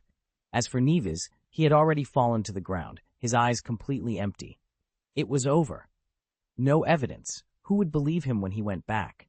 None of the team members came back, and he came back alone. How did he come back? How to explain? Who would believe that Duke did it? Without evidence, he discarded his subordinates again and was accused of being a deserter. His future prospects were all over, but going back is living. Staying here may mean death. Oh, because it itself does not exist. It only exists in fantasy, and fantasy will not appear in your photos. Duke pointed to his head. So do you want to stay? Yes, illusions can appear in the eyes, hallucinations. Stay, I won't go back easily, but I want to stay by your side. You said you wanted to keep me safe. Shanka Zalon rolled her eyes suddenly and said with a smile, I believe now that you are the king of the monsters. What? What about you? Duke ignored her and looked around. Using other people's money to do things for others, although I may not get the balance, I still have to be worthy of my professional ethics, Dusen said. How much money to take? How many things to do? Weaver shook the camera. One photo is useless. I always have to take a few back. Otherwise, I will regret it for the rest of my life. Don't you have a photo of King Kong? A fanatical reporter is the kind of desperate type. Since you can send us to New York, you should be able to send us your comrades in arms, right? We are going to find our comrades, and even if we die, we must die together, said the corporal. Yes, the soldiers echoed. Thanks to Duke and Diana, 4 of their comrades had been rescued. Duke nodded. I will grant your wishes. Despite the conflicts between regions and countries, the bond between soldiers remained admirable. Most of their comrades had perished, but they were determined to save the remaining few. What about you? One of the soldiers asked. My employer is Landa. I have to ask for my commission, Dusen replied. Then I'll go too, Weaver said. Me too, another soldier added. Let's all go, another chimed in. Duke was speechless. Then what about that World War II veteran? Isn't it against humanistic morals to leave him behind? He is not our comrade, the chief soldier said. Besides, we don't have the time or the ability to rescue him, added the first-class soldier. Dusen shook his head. This is not part of my mission. I'm just a reporter, Weaver said, though he seemed conflicted as he held up his camera. Don't look at us. You don't expect a scientist to save people, do you? One of the scientists said, and the rest of the team nodded in agreement. Diana gave Duke a push. Okay, then I'll save him myself, Duke said. He didn't particularly care about the life of a World War II veteran, but Diana's presence compelled him to act. Although she wasn't a saint, she would do her best to save those she could. Rescuing the veteran wasn't difficult, and he didn't want to jeopardize his relationship with Diana over an insignificant person. Then let's go, Duke said as a portal reappeared. Beside the stream on the other side, the soldiers whispered among themselves. Colonel Packard drew his pistol and approached Logan and Victor. Listen to me. This thing is useless to us, Logan said, shaking his head. Is that how you thank your benefactor? Victor asked, rubbing his sharp nails and preparing to tear a throat. No, I'm here to thank you. No matter who saved my men, I will thank them, Colonel Packard said sternly. So, taking out the pistol and pointing it at us is your way of saying thank you? Victor sneered. Thank you, Colonel Packard bowed, but kept the pistol aimed at them. Thank you, but the pistol is pointed at you because of another matter. Tell me what you know. Logan shrugged. We are just the boss's bodyguards. As for the things you know, that's something only the boss would know. How could we, as bodyguards, know? Victor laughed. Who protects whom? When we boarded the ship, Diana said we were bodyguards, but it was just a cover. I didn't expect that after admitting to being a bodyguard today, I would actually become one in the future.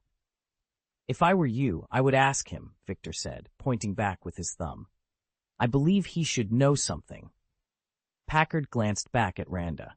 At that moment, a small portal appeared on the bank of the stream, and Dosen and the others emerged. Everyone stared in silence. P.S. The release date is set for January 1st, New Year's Day. I hope you can help me. Chapter 112, The Stone Giant. You want me to leave? Impossible. My people cannot have sacrificed in vain. I swear to God, I will give them an explanation. Landa shouted defiantly. Not only do I want you to leave, but I also want you to keep quiet about what happened today. Do not leak anything about this island, Duke replied sternly. What are you talking about? I worked so hard to come here just to— Landa's anger was palpable as he approached Duke. Duke swiftly grabbed Landa by the neck and sneered, I know what you want to do, but you have to die to go back alive. With that, he threw Landa aside and turned his attention to Colonel Packard. Do you think you're taking revenge? You're just venting your anger. Look at him. Duke pointed to a soldier. His abdomen is so badly injured that his intestines are about to come out. What he needs urgently is medical treatment, not to follow you around looking for explosives. Look at him again, Duke continued, pointing to another soldier. His eyes are blood red, which is obviously the result of a parasite burrowing in. He needs treatment, or he will become a breeding ground for eggs. Look at how others died, Duke said, manifesting small video images of a few seconds each. One soldier was pierced through the mouth by a giant spider. Another was blown apart by the tail of a skeletal reptile, dying from the sheer force before the explosion. Several soldiers were burned alive by oil or thrown by an arm wheel. Data Officer Steve was trampled into a pulp by a giant foot. Colonel Packard was hammered to death with a single punch. Nevis was taken to the sky by a small pterosaur, cut up and eaten. Seeing this, Nevis vomited and cried out, I should have left! I should have left! Please, send me back to New York. I want to go back. Even if I am accused, I won't reveal anything about this place. It's too late. Duke kicked her away and looked directly at Colonel Packard. These soldiers died in vain because of your wrong decisions, your venting anger, and your willful will. It's fine to seek revenge, but it's a pity. You didn't succeed. Colonel Packard's mouth twisted in anger. The remaining soldiers were dumbfounded. They had dared to challenge the powerful because they still had a sense of luck, but seeing that the result of the challenge would be death, their courage dwindled. Seeing this, do you still want to take revenge? Duke asked. Colonel Packard remained silent, losing the will to fight. It would be futile to go any further. Forget it, Colonel Packard sighed, seeing his subordinates gradually lose their will to fight. I can give up revenge, but I want to find Chapman. He is my subordinate, and we have confirmed that he is still alive. I can't leave him behind. I can bring him here. Where is he? Duke asked. That direction, after crossing the river about 3 kilometers away, Colonel Packard replied. Using simple magic to sense the signs of life around him, Duke finally locked onto Chapman. Luckily, he was still alive. If Duke remembered correctly, Chapman's head should have been bitten off by a skeletal reptile. Just as he was about to open the portal, he noticed another life nearby, ready to move. A weird smile crossed his face. Diana didn't see it. Otherwise, she would have known that Duke was up to something again. But Victor noticed and shared the wicked smile. The portal opened and, coincidentally, faced Landa. Chapman, go through the portal, Duke instructed. At this time, Chapman already sensed the danger. He found the huge monster behind him and was so scared that he ran faster than ever, almost like Bolt. At that moment, a white door appeared 5 meters in front of him. Hearing someone's voice inside, he suddenly felt a desire for life. Ah! He screamed. Pity.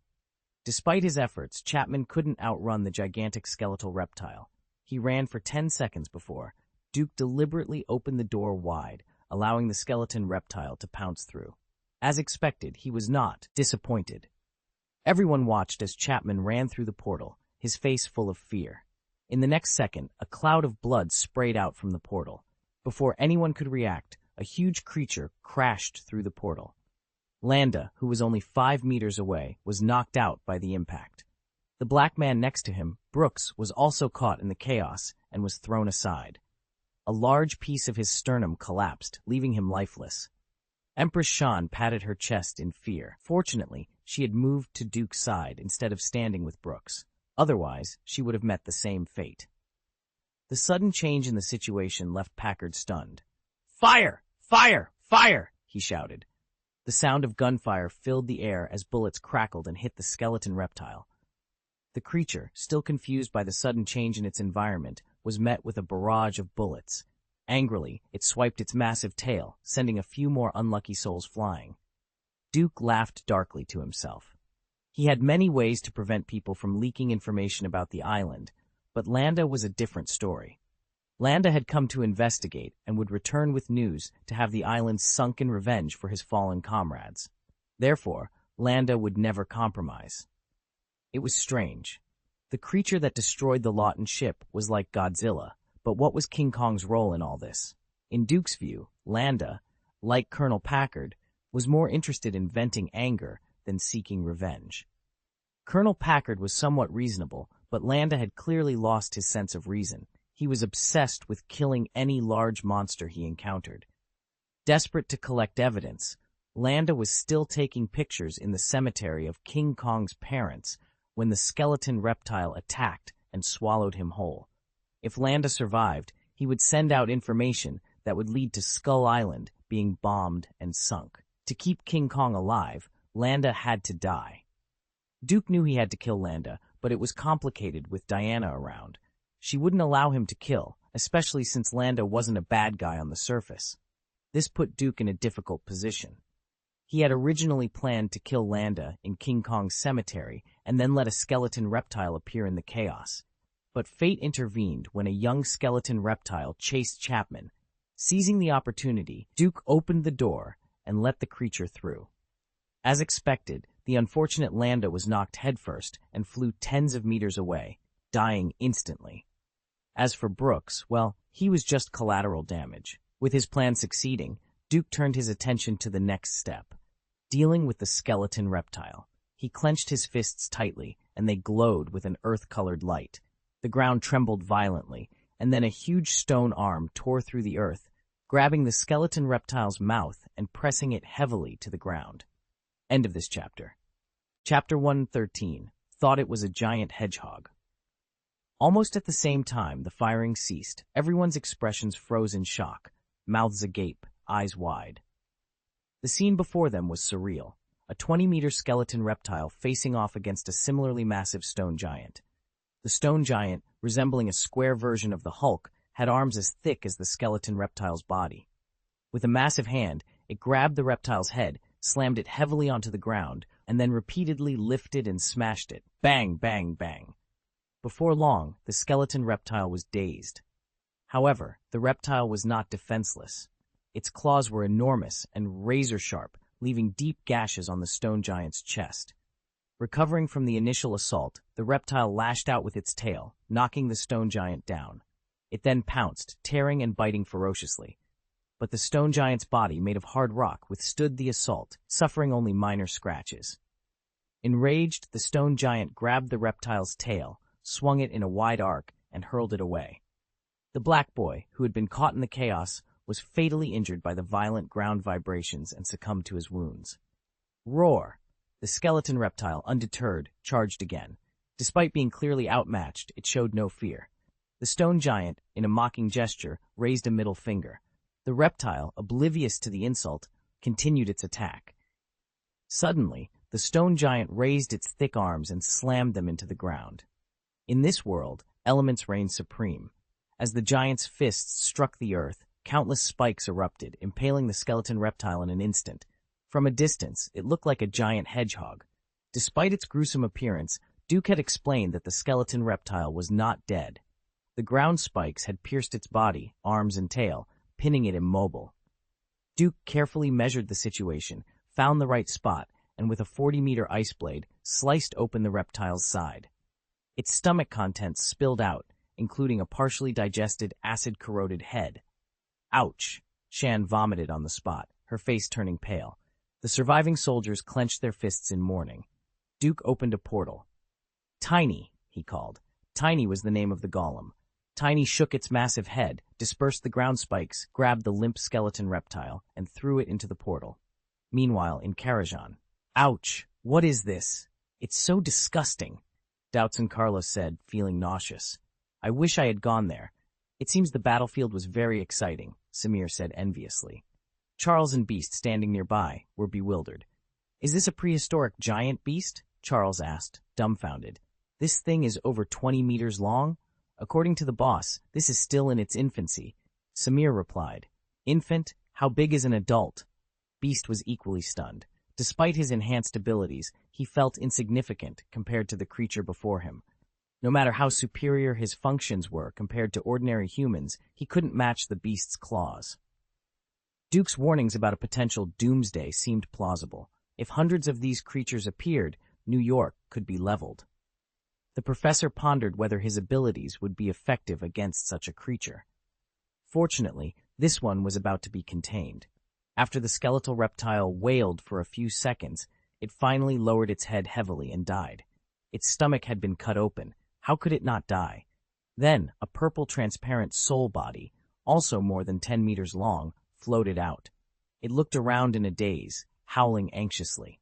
Unfortunately, under the pressure of Karazhan's soul, it couldn't escape. It could only wander within the enchantment, howling in various tones. "Should we just leave it alone?" Charles asked curiously. "Karazhan has soul suppression. If they can't escape, they can only wander within the enchantment.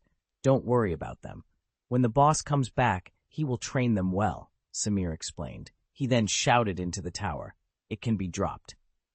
"Yeah," and Lingji activated the magical barrier in the Karazhan Tower, and the scene stunned Charles and the beast once again. The place where the skeletal reptiles had been staying turned into a lava hell in the blink of an eye.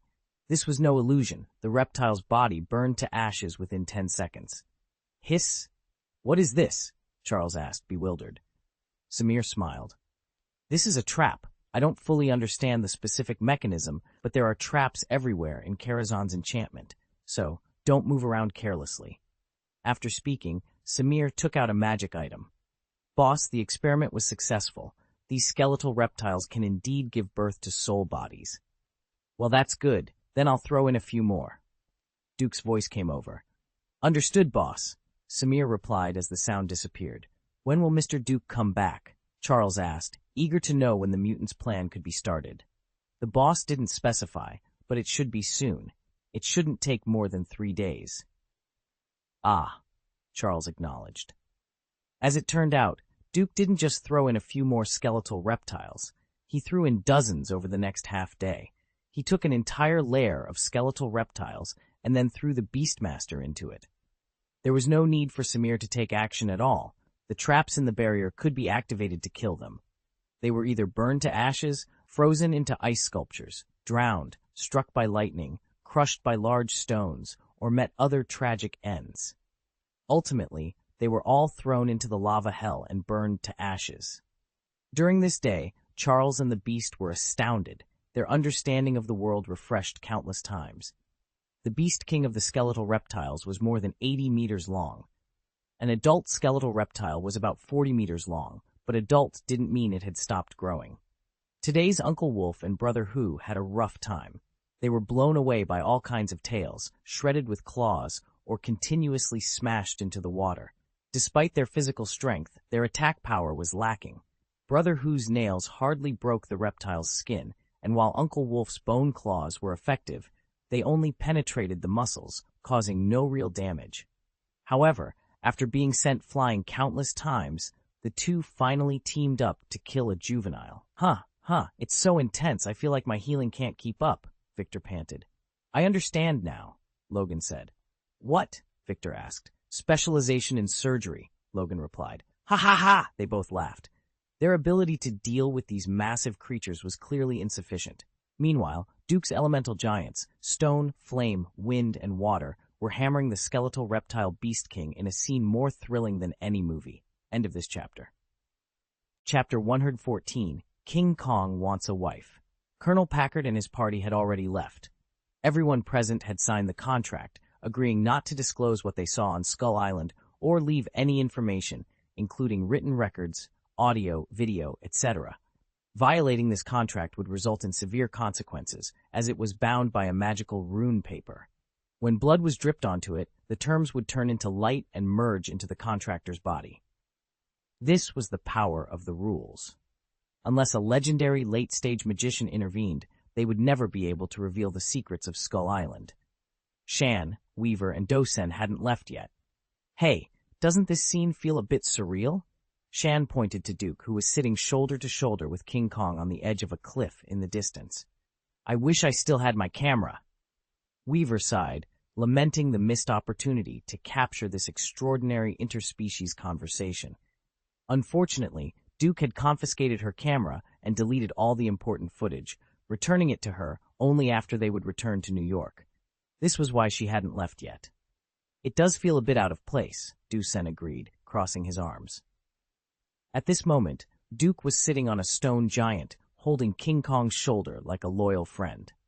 Although it looked like the stone giant was supporting King Kong, the scene was undeniably touching. Duke hadn't killed all the skeleton reptiles on Skull Island. Using his magical powers, he had detected 3 animal dens on the island. He had only eradicated the largest one. Natural selection dictated that without enemies of the same level, King Kong would no longer grow taller. Skull Island was an independent ecosystem where King Kong and the skeleton reptiles were natural enemies, keeping each other in check. Although there was only one King Kong, it grew relatively fast, while the numerous skeleton reptiles and their cubs grew slowly. This balance maintained the ecosystem. However, the unfortunate reality was that King Kong would eventually die, leading to an overrun of skeleton reptiles and the collapse of Skull Island's ecosystem. But for now, King Kong was still in his youth and growing. Duke intended to transform King Kong into a true Titan great ape gradually. This was a plan that might or might not come to fruition. After chatting with King Kong for an hour, Duke got up to leave, fist-bumping King Kong to express their friendship. "Hoo hoo hoo hoo!" King Kong roared. "Don't worry, I won't forget." Duke waved his hand as he walked away. "What did you talk about with him?" Shan immediately leaned over, curious. "He wants a wife," Duke replied. Shan's face turned red with anger. "You're messing with me again." "I'm not lying. King Kong really wants a wife this time. But don't worry, he doesn't want you, and he can't carry on the family," Duke said, glancing at her with a smirk. "What do you mean? Who said I can't carry on the family?" Shan frowned. "Oh, are you saying you can continue King Kong's family?" Duke stroked his chin, looking her up and down. "That's quite strange. Can you handle it?" "You," Shan's face flushed with embarrassment. "Ha! I'm just kidding. Where are you headed?" "I'll take you back," Duke said, laughing. In truth, King Kong had expressed his loneliness. He had lived on this island for over 10 years without any companionship. This was the longest conversation he had ever had. While he wanted a friend, he also felt the need to protect Skull Island and his home, which meant he needed a wife. Duke was puzzled about where to find a 30-meter gorilla for him, especially since King Kong would grow to 90 meters in the next decade or so. The white gorilla in Revenge Behemoth seems to be only 12 meters tall. Compared to the current King Kong, it is nearly 2/3 shorter. When King Kong grows to 90 meters, it will be a different story. Oh, by the way, that white orangutan seems to be a male. Surprisingly, it's time to find a mate for the monkey. "South Vietnam. I'm used to living the Nal Re," Weaver said. "Similarly, I still have things to finish," Dosen added. "No need. You all follow me to Huasheng to cook," Shan said with a smile, looking at Weaver and Dosen. "What do you mean?" Weaver asked, puzzled. "You want to detain us?" Shan shrugged her shoulders and replied cheerfully. "You guys have come into contact with the secret. Do you still want to be alone? Join the Emperor Project. Otherwise, I can't guarantee that your future life will be safe." "You're threatening us," Dosen frowned. "No, it's a suggestion," Shan corrected. "Don't worry, I won't kill you on the way to Huasheng Stew. Then no one will know about the two of us." Dosen laughed. "No, since you said that, I'm not worried. Besides, since you boarded the ship, the information of each of your participants has been reported." Shan smiled. "So don't be tangled." "Shit!" Dosen put his head in his hands and cursed. "We are treated really well. 5 social insurances, 1 housing fund, and 1 month's annual leave. We'll talk about the specific salary at that time," Shan continued to persuade. "I believe you're really the king of the monsters," Duke glanced at her. "He's saying weird things again," Weaver muttered. "You're the weird one," Duke retorted. He then opened a portal and threw the 3 of them to Huasheng. He returned the camera to Weaver and handed a gem to Shan. "This gem is for you. If you are in danger, hold it and shout. I will come to save you, but there's only one chance," Duke explained. Shan was speechless. "Also, Dosen." "No, Mr. Conrad, continue to work hard for 40 years, Duke said. Dosen had black lines on his head. He wanted to ask something, but unfortunately, the door closed. I still have property in South Vietnam, Docen muttered. That woman is special? Diana asked. What are you thinking? It's just that she looks very similar to a certain celebrity I once knew. They are not the same person, Duke clarified quickly. He opened the portal back to Karazhan. Professor, sorry to keep you waiting for so long. No, today has been an eye-opener, Charles laughed. Oh yes, I'll talk about it later. I need to clean up those guys first, Duke said. He walked towards the window, took a deep breath, and shouted, Get down. Plop. All kneeled down. The professor and the beast opened their eyes wide. It was truly an absolute will suppression. From today onwards, you are the guard dogs here. Patrol around Karazhan for me, and you can't stop for a moment. If I find you lazy, you will die ugly. Do you understand? Duke commanded. The skeleton reptiles nodded their heads quickly. Go, Duke ordered. End of this chapter. Chapter 115. Magneto miraculously disappeared. In the five-legged building, Magneto Eric sat cross-legged, meditating.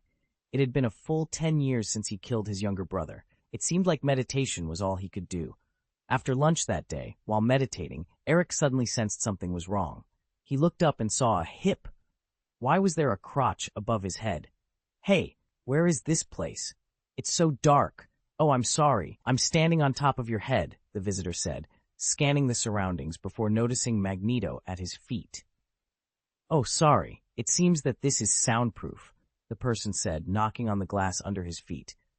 Then, with a wave of his hand, two portals appeared, one outside and one under the glass.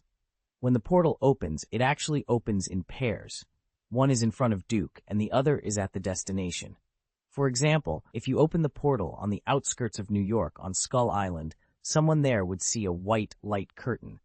It's essentially one, but you could also say two. It was Duke who had arrived, walking under the glass. He raised his hand, revealing a 2-centimeter steel ball in his palm. Magneto frowned and tried to control it, but found he couldn't. It's not metal. No, it's metal, but its surface is covered with something you can't see, so you can't control it. Duke explained with a smile. With a wave of his hand, the steel ball disappeared, surprising Magneto.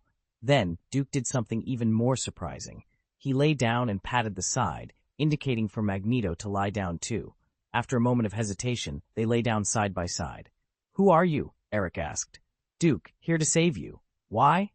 No reason. If I had to give one, it would be that you're much more pleasing to the eye than the McLean version of Magneto. What? Eric frowned. McLean version? What did that mean? Had someone pretended to be him while he was away? Had a mutant with similar abilities appeared? Was this even allowed? It infringed on his identity. By the way, I've always wanted to ask you a question, Duke said. What is it? Did you kill Mumukian? The atmosphere grew awkward. Oh, sorry, I meant, did you kill your brother? No, I didn't kill him. Eric shook his head. But I heard the bullets were diverted. Is there anyone else who can control metal? Duke asked, curious. In a few days, this guy would attack Riven with a bullet on the day the agreement was signed in Paris, seemingly to slap Magneto in the face. I tried to save him, but I was taken down before I could, Eric explained. Oh, then I'm curious. Why did you try to save him? Because he is one of us, Eric said, obviously assuming Duke was a mutant. Duke didn't bother to correct him. Oh, so your brother also had abilities. What were they? Psychic power, Eric revealed. Now that his brother was dead, there was no point in hiding it. The kind that controls people? Correct. No wonder he had so many lovers, Duke said enviously. The most famous of them was Monroe, along with other notable beauties. It was a pity he never had an intersection with this iconic beauty, even if just to experience her allure. Monroe wasn't born when he first arrived. He slept for the second time in 1945, when she wasn't an actress, and went to Fox in 1946. When he woke up again in 1973, this stunner was already 11 years gone. Should he find Mephisto? Magneto rolled his eyes, speechless. His brother's flirtatiousness had nothing to do with his abilities. It was mainly due to his family background. Rich, powerful, and good-looking, he was the top choice for girls. Of course, when his brother was still alive, he did pick up girls like this. What are you saving me for? Eric asked. Mutants are dying, Duke replied. What? Eric was so startled that he sat up straight, despite his weakened state. Magneto, despite his flaws, was undeniably a strong leader who fought for the mutant cause. His selfishness, while present, was overshadowed by his dedication to his people. "Do you know about the Sentinel Project?" "Oh, I forgot you were locked up," Duke said with a shrug, handing over 2 blueprints. "These are the plans I managed to steal." Eric frowned as he glanced at the blueprints, immediately recognizing the threat they posed to mutants. Of course, the current blueprint has likely been improved, but the key issue isn't just the design, it's Ruiwen. Ruiwen? Eric's frown deepened. What does she have to do with this? Ruiwen's DNA allows the Sentinels to adapt and counter mutant abilities. They possess advanced intelligence, can cooperate, and identify mutant weaknesses. For instance, if they are frozen, they can emit high-temperature flames. If burned, they can turn into extremely cold ice. They can even replicate mutant abilities. As Duke explained, Eric's frown turned into a look of deep concern. Duke then showed him a video of a mutant being killed by a sentinel. Eric turned to Duke, confused. "What abilities do you have?" Most mutants have only one ability, and having multiple is rare. Duke had shown abilities like creating portals, making objects disappear, and creating images. What other powers was he hiding? "My abilities are a bit chaotic," Duke admitted. "But that's not important right now. What matters is that if Ruiwen is captured, this future will become a reality." "Is this a vision of the future?" Eric finally understood. "Can you predict the future? A mutant with 4 abilities?" There are few mutants with multiple superpowers. In X-Men 3, The Last Stand, a mutant known as the Superpower Perceiver could sense other mutants' abilities and levels, and also had the power of rapid movement, though not as fast as Quicksilver. The White Queen had both a diamond form and telepathy. The Phoenix possessed mind control, telepathy, and the Phoenix Force, though the latter isn't strictly a mutant ability. Apocalypse had numerous abilities, including self-healing, controlling sand and soil, telepathy, and enhancing other mutants' powers.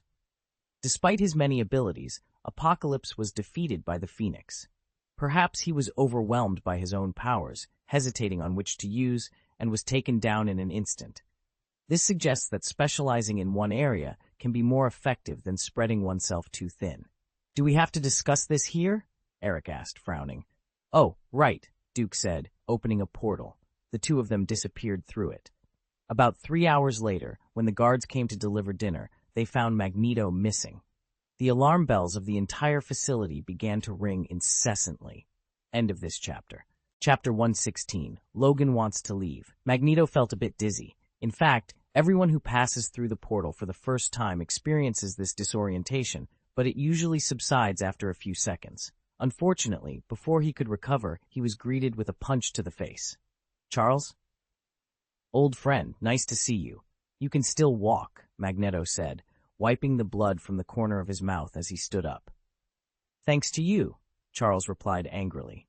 "The last thing I expected today was to meet you. Believe me, if I had a choice, I would never agree to this," Charles said, his voice filled with frustration. Duke clapped his hands, calling for a timeout, and then patted Charles on the shoulder. "All right, you can handle the rest," he said, gesturing to Samir to open the portal and leave. Magneto was a bit confused. "He has no combat power, so he can only rescue you. The rest is up to us," Samir explained. Internally, he chuckled at the thought. The boss has no combat power? Anyone who knows the boss would laugh at that statement.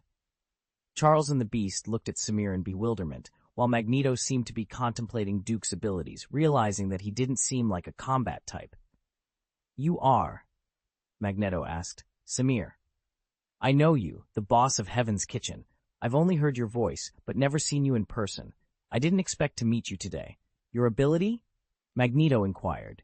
Samir swiftly drew a pistol from his waist and fired 2 shots at Magneto. Magneto instinctively raised his hand to control the incoming bullets, but quickly realized they weren't metal. He then waved his hand, causing a cup on the table to fly over and morph into a shield to block the shots. In the next moment, Magneto felt a sense of paralysis as the shield was cut in half by a bolt of lightning. "Electricity?" Magneto asked. "Yes."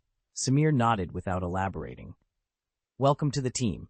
Magneto clapped his hands, noting that there was no metal on Samir's body. He had already deduced Samir's ability, but it didn't matter. The world was full of metals he could use. We need to find Raven first, Charles glared at Magneto. In Karazhanli, you want to leave? Duke was confused. Logan had just proposed to leave. I want to find her, Logan said. Aren't you? Duke was speechless. That's right, that's what he is. I persuaded him, Victor added, also speechless. It was just something that happened in the future, and it might not even be real. Why bother looking for her? Because it was an incoherent segment, they didn't realize that the silver fox Kara was actually emotional. As the saying goes, time creates love. Maybe it was purposeful at the beginning, but love had developed over the years. However, Logan sensed something was wrong from the glimpsed picture at the end. I understand your thoughts, but I want to ask if you like her face, figure, or... Duke asked curiously. Although it was something that happened in the future, it couldn't be ignored. It was the fact of his future wife. Let's just say, if one day you met her somewhere, but she was another guy's girlfriend, what would you think and do? Do you feel that you have been betrayed? It's fine if you don't know, but you have seen the picture of the future. Even if it is based on male chauvinism, a man's desire to possess and control, he must firmly hold that woman by his side.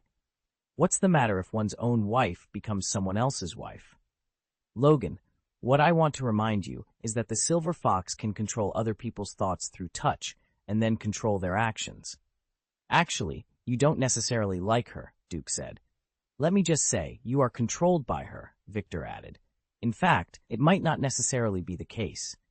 Logan must have a crush on the silver fox, Kara. Otherwise, how could he let a woman touch him? If a strange woman runs in front of you, touches your face, and pulls your hand, your first reaction might be to back away. Who are you? Of course, if the woman is beautiful, she will turn into Jiangzi. Beauty, don't touch casually. Since Logan let Silver Fox meet him, it meant that he must have a crush on Silver Fox. Whether it's being held by the hand as soon as you come up, or after drinking and drinking hard, you always have a good impression.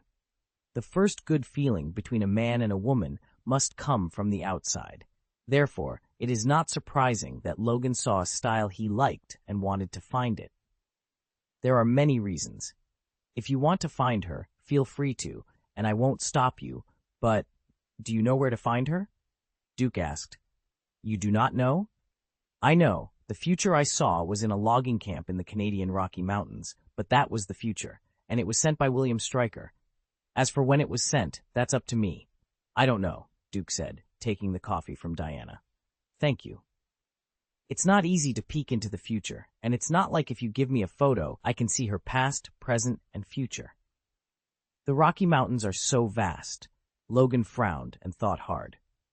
William Stryker has an experimental base dedicated to detaining mutants, right? Which base are you looking for?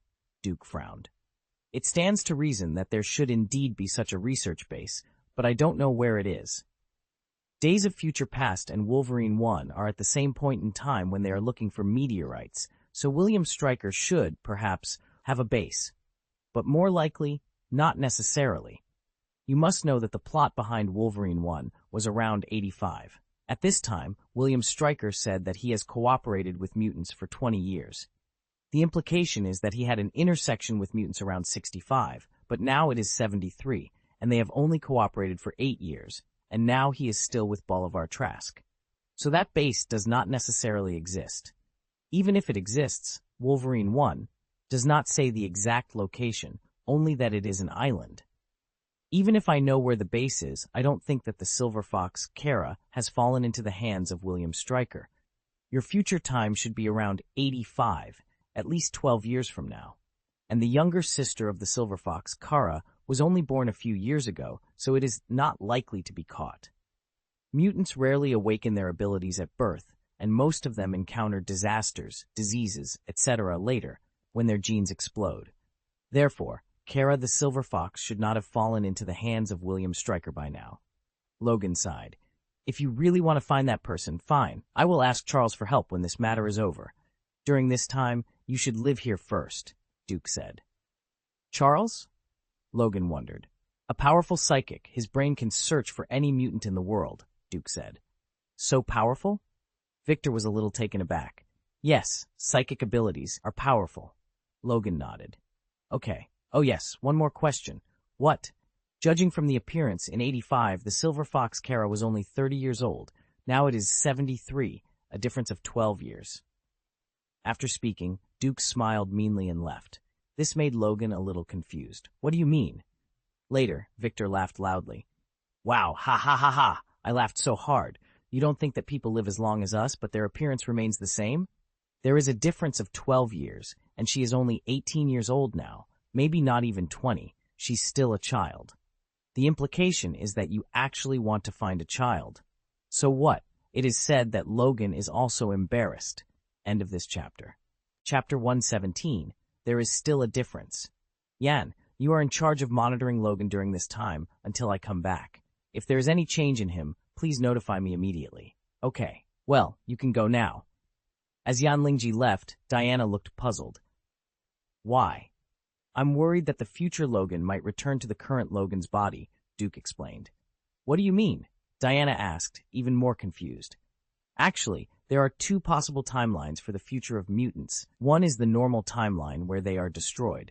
The other is their self-saving strategy, which involves sending Logan's consciousness back to the moment before the destruction. This has completely rewritten the tragic future of the mutants, leading to a relatively great and positive timeline. Diana frowned. Is there such a thing? Yes, but the future has nothing to do with us and doesn't have a great impact on us. Even so, there will still be some consequences. Who knows what will happen once the Sentinel robots appear in this brand new world? How many humans in this world have mutant genes? Is it the same as in the pure X-Men world? Probably not, but it is still necessary to kill the Sentinel project in its infancy. I may not have the mutant gene, but the people around me do. And what if I travel into the astral world when the future Sentinels show up? Although this world is not a pure X-Men world, and even without me, heroes from all walks of life will definitely kill this thing, I still like the feeling of being in control. So you plan to change the miserable future of mutants from the very beginning, Diana said. Yes. But what's the point? Diana asked curiously. Duke was a little confused. What do you mean? You said it yourself. If you don't intervene, the mutants will also reverse the future by themselves. So whether you intervene or not, the result will be the same. And since you have intervened now, why do you need to keep an eye on Logan? Diana asked. There's still a difference, Duke shrugged. What's the difference? If Logan comes back, then my involvement failed. Also, mainly Logan, Duke said. Logan? Diana was puzzled. Yes, regardless of whether the timeline has changed or not, Logan's fate in these two timelines is very miserable. He is also our old friend, isn't he? I want to help him, Duke said. In the old timeline, Logan's love, the silver fox Kara, was actually arranged by William Stryker and deceived him for many years. In the end, although he knew that Kara still loved him, he lost his memory because of the adamantium bullet in his head. He couldn't even remember the name of his beloved, and even her body might be used for experiments. Although the base was destroyed, William Stryker did not die, nor did the researchers at the base. This may also exist. For the next 20 years, Logan didn't know his name and searched for memories everywhere. In the new timeline, Logan was thrown into the water by Magneto and was later rescued. At that time, William Stryker was impersonated by Mystique, but in Apocalypse, he was still made into a Weapon X by William Stryker and infused with adamantium alloy. It didn't matter if Mystique saved someone. Later, he was let go by the new version of Phoenix, and part of his memory was recovered. After Logan escaped, he disappeared. He must have been found by the professor later, right? So no matter in the new or old timeline, Logan is the worst off. I see. Does your plan require my participation? Diana asked. It would be good for you to keep an eye on things just in case they make mistakes. All right. Victor, do you feel that Duke is hiding something from us? Logan suddenly whispered. I thought your perception had become dull. Victor smiled. Should we leave here? Can you leave? Besides, don't you need Charles to help you? Logan was silent for a while, but then sat back down. He really needed someone else's strength to find the silver fox, Kara. Time went round and round, and soon it was January 1st. On January 1st, 1973, the peace treaty was officially signed in Paris, the capital of France. That was the day when Mystique's assassination was supposed to take place. It's so useless. I told them all. In the past 20 days, I haven't been able to find any trace of Mystique, Duke complained, standing on the side of the street next to the Paris venue, eating Haagen-Dazs. Diana, also eating Haagen-Dazs, stood shoulder to shoulder with him. Don't talk about them. Didn't you fail to find her too? She retorted, rolling her eyes. Ahem, I'm not a mutant, Duke said, embarrassed. He had tried twice. Once at Trask Industries, where Mystique would turn into Bolivar Trask to steal files. But he didn't know the exact day, so he waited in vain. The second time was at the carnival, where she killed the South Vietnamese general, disguised herself as him, and sneaked into the conference hall to kill Bolivar Trask. He tried to intervene secretly, but the general who was supposed to die wasn't a mutant, so Mystique didn't become that general. She chose someone else. He didn't know why. Perhaps the situation had changed. In short, he missed her twice. The final opportunity was today, because Bolivar Trask would enter the conference room to present the Sentinel project. Mystique would only have the chance to kill him today. Mystique wasn't omnipotent. She didn't have a god's perspective and couldn't know Bolivar Trask's exact whereabouts. Today was the most likely day for the target to appear, so Mystique chose to act today. After finishing his Haagen-Dazs, Duke threw the empty container into a trash can by the side of the road. Let's go, my dear. It should be starting soon, he said, noticing Bolivar Trask's car approaching. Yeah, Diana agreed, tossing her empty box into the trash can as well. She pointed to the slowly approaching car on the other side. Oh, I found them. Hopefully, he won't let me down, Duke said. This time, Samir was replacing Uncle Wolf. This genetic guidance system can locate the X gene within half a kilometer, and it will only be triggered when the target is determined.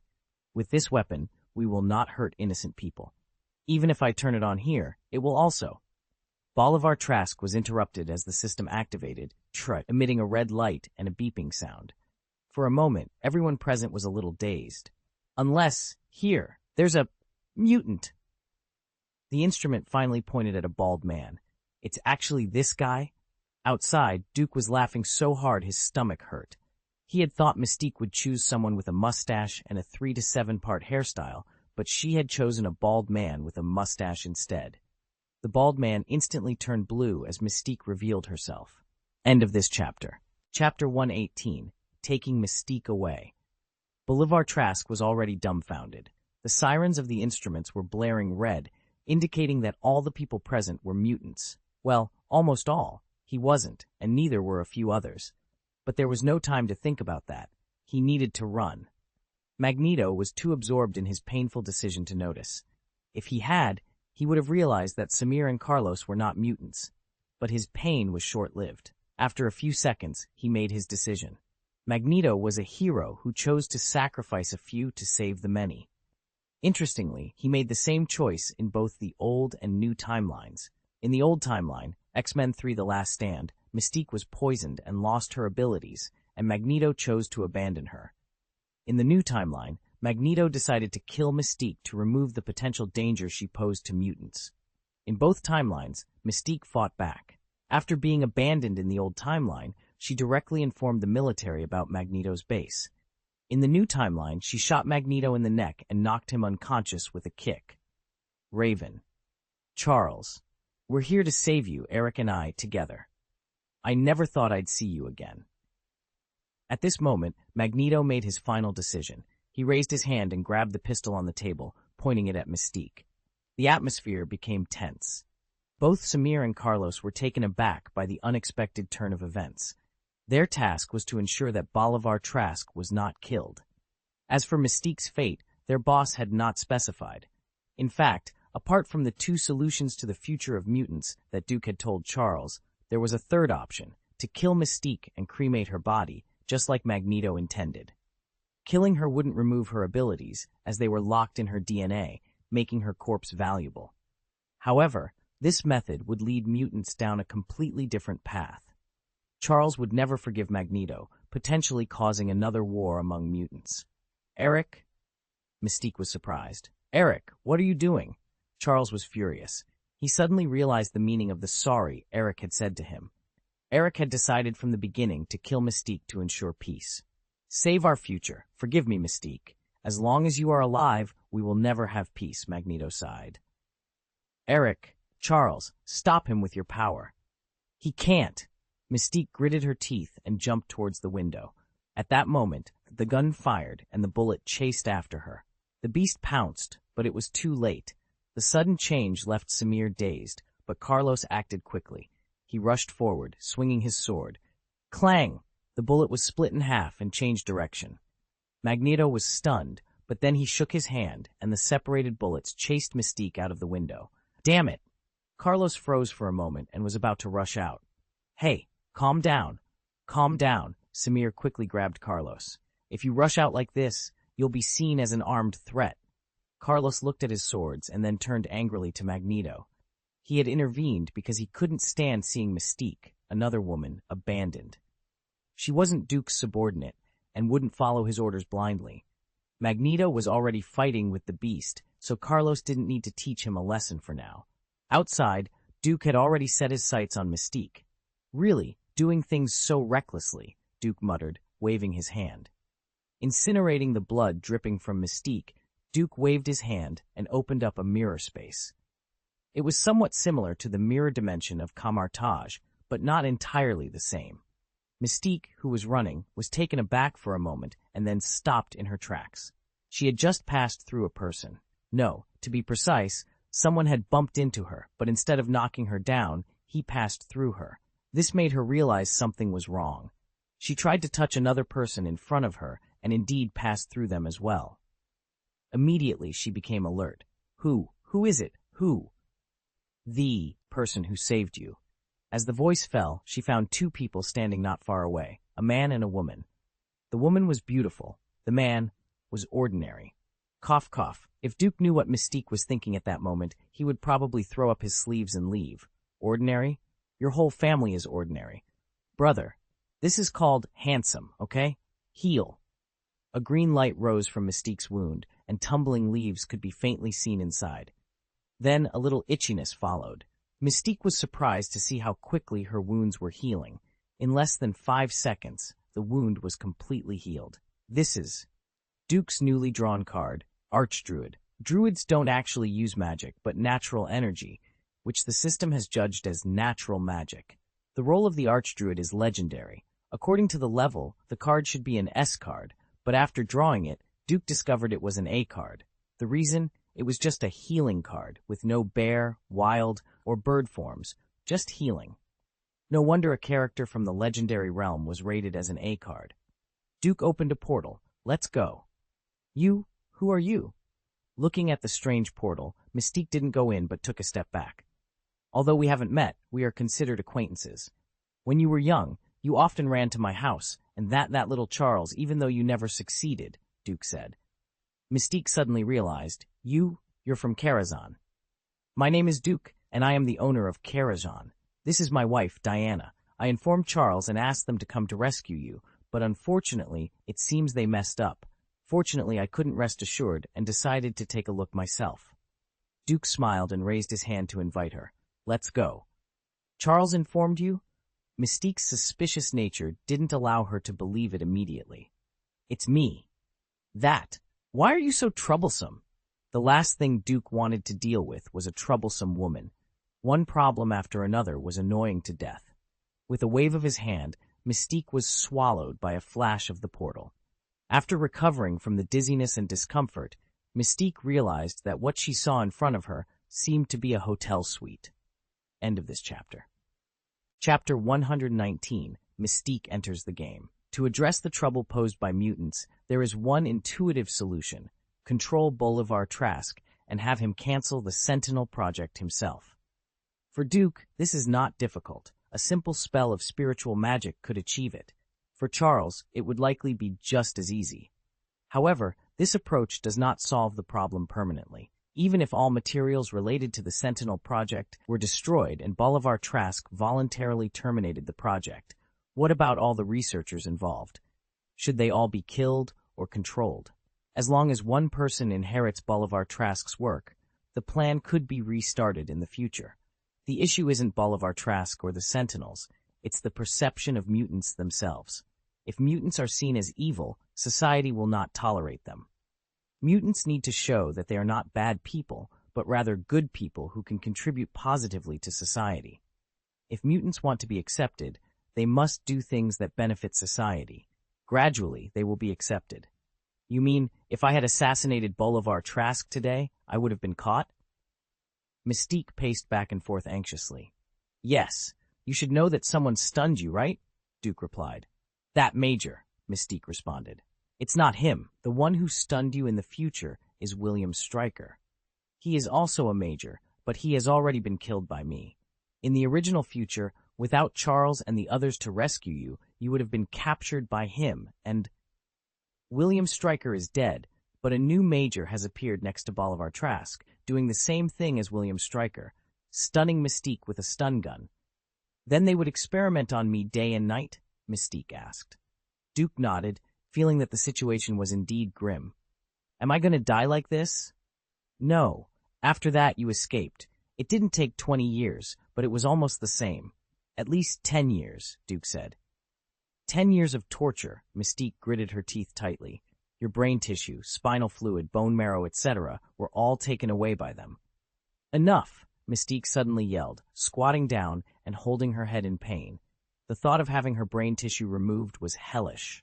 Diana clenched her fist tightly, wishing she could kill those responsible.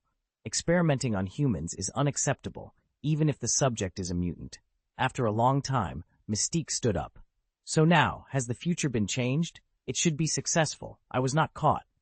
No, on the contrary, the situation will get worse.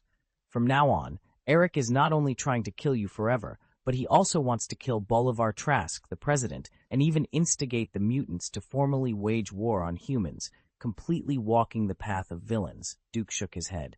Why? How did it come to this? Mystique staggered and fell onto the sofa, feeling completely drained. Didn't you say you came to save me? You just needed to find me. Why did you let him out? He's a thug, a murderer. It seems you share the same viewpoint as Charles, Duke smiled. I actually tried to find you twice, but unfortunately, both attempts were in vain. Besides, the point isn't Bolivar Trask, nor the Sentinel Project, nor the President, but you mutants yourselves. Mystique frowned. What do you mean? What do you think the world thinks of you mutants? Very badly. So why is it so bad? Duke asked again. Because they fear our capabilities. They fear us. Duke waved his hand. No, initially they were just afraid of your appearance. What? Mystique was confused. I divided mutants into 7 levels. Duke continued. Mystique frowned even more. The 7th class, that is to say, only has the mutant potential, has the X gene in the 6th class belongs to the lowest tier among mutants. They have awakened the X gene but possess no abilities. Mutants at this level often have significant genetic defects or extremely unattractive appearances, making them easily distinguishable from normal humans. The societal panic and hostility towards mutants are mostly due to this category. It's understandable, Duke continued. They look too grotesque, like ghosts. As soon as they step outside, they scare children and even plants. How can society not be hostile or panic-stricken? For example, consider the mutant who simply turned into a falcon, or the fat man who transformed himself into a mountain of flesh, or the toad from Days of Future Past. If you put the blue-skinned Mystique and Dr. Lizard together, who do you think is scarier? It must be Dr. Lizard. Mystique, curious, interrupted. What about the 5th class? Those are not important, Duke dismissed. Does that mean they can't change? Mystique fell silent. She had traveled the world and knew very well that more than half of the mutants fell into this 6th class, with strange and frightening appearances. They couldn't live in the sunlight like normal people and had to hide in the shadows. If they showed their faces, they would be severely beaten. Even if they did nothing wrong, the police would take them away and lock them up. This was their fate, but we refused to accept it. Mystique's thoughts screamed internally. What do you think of him? Duke asked, waving his hand to manifest the Hulk, a towering, ferocious figure roaring with rage. The sudden appearance of the giant startled Mystique. It was reminiscent of the scene in Reversal of the Future, when Uncle Wolf saw blue fur and shouted in shock. Mystique nearly fell off the sofa in fright. Who is this? Diana asked, equally curious. A future superhero, Duke replied. Superhero? Him? How is that possible? Mystique was taken aback. This guy was so ugly. It was a miracle if he didn't scare people to death. How could he be a superhero? Although the concept of superhero wasn't fully formed yet, Mystique understood it to mean a decent person. He was also a monster at the beginning, Duke explained. He was shunned by the world, chased, hunted, and forced to hide from the army. But eventually, he chose to stand with humanity to fight evil and became a superhero. Duke then showed clips of the Hulk battling the Abomination on the streets of New York and defending against the Chitauri invasion with the Avengers. Did you see it? He avoided the world's pursuit for years, but in the end, he chose to stand up for humanity and resist evil, ultimately becoming a superhero. Mystique looked a bit dazed. Duke then showed a scene from Avengers 4, where the Hulk took a photo with 3 children while eating a large plate of eggs in a restaurant. Look, he's very popular with the kids, Duke pointed out. Mystique was stunned again. Such an ugly and terrifying appearance, yet children liked him. Had the aesthetics of the future changed so drastically? For a long time she pondered, confused. Why is this? Because people like him are called superheroes. They uphold justice, stand up in times of danger, have a sense of responsibility, and expect nothing in return. As long as you are kind and work hard for the world, even if you are misunderstood, rejected, or feared by others, one day you will be accepted like him. Mystique froze, as if she had realized something profound. End of this chapter. Chapter 120. As long as you are a positive person. Mystique froze for a moment, then nodded. I think I understand what you mean. Tell me, Duke prompted. What they are afraid of is not our abilities, but our appearance. We can't feel inferior because we look different. We shouldn't hide in the dark, blame others, or even blame the innocent all day long. We need to come out and contribute to society so that people will forget what we look like. Correct. Duke nodded. In truth, he was still a little afraid of their abilities, but it was hard to admit. Look at Thor, for instance. He wields thunder and lightning, yet people aren't afraid of him. On the contrary, in Thor 3, there were even female fans who took photos with him. Superman has the power to destroy the world, yet more people attended his funeral than the president's. As long as you are a positive person, people will accept you. In Duke's view, the issue was more about jealousy. Everyone is human, so why do some become mutants with extraordinary powers, able to reach the pinnacle of life and marry someone like Bai Fume? Why should others work so hard, only to live on $1,000 a month? When envy reaches a certain level, it turns into jealousy, which then turns into disgust and hatred, and eventually a desire to destroy. Who doesn't want the ability to control the elements? Who doesn't want to be a god? If I can't become a god, then I will destroy the gods. These are all things to consider later. What should we do now? Should we stop Eric? Mystique asked. Yes, as long as... Duke began, but was interrupted by a news broadcast on the TV. Just today, the Paris Peace Conference was interrupted by the appearance of unknown assailants with never-before-seen appearances. The country is in constant panic as people ask, where did they come from, and will they ever return? The more important question is, are they friends or foes? Then, the news continued. The president will issue a statement the day after tomorrow, not only inviting Secretary of Defense Laird to attend, but also seeking help from the famous scientist Bolivar Trask, who is the president's special advisor on the mutant crisis. Duke turned to Mystique and smiled. Their reaction is pretty fast. Do you want me to get involved? Mystique quickly understood. Yes, I need you to protect the president from being killed by Eric at the last moment. Even at the critical moment, you have to become the president to face Eric for him and even shoot to incapacitate Eric, Duke explained. Mystique frowned. Of course, you don't need to kill him, just incapacitate him. How about it? Will you do it? Duke asked. Mystique hesitated. You must know that this matter is very dangerous. You may be detected by Bolivar Trask's device and get caught, but I cannot protect you. On the contrary, I need you to be detected, Duke said. Why? Mystique was puzzled. I need you to clash with them, but you can't kill anyone around the president, otherwise you won't be able to turn back. At this time, you play the enemy, but when Eric appears, you have to play the savior role to stop him. Finally, I want you to point the gun at Bolivar Trask, Duke explained. Mystique was confused again. Why? Didn't you say, you can't kill people? I don't want you to kill anyone. At this time, Charles will definitely stop you. You pretend to chat with him, make gestures, and finally put down the gun. Oh, by the way, don't forget to take Eric's helmet, Duke instructed. I probably understand, Mystique nodded. Can this stop the Sentinel project? I can't be sure, but there's a high chance it will. Don't worry, I will stop the Sentinel if it really appears because it is anti-human. Moreover, you should be positive characters, and you will win the hearts of the people at that time. There would be no Sentinel project against mutants, Duke reassured her. I understand, Mystique said.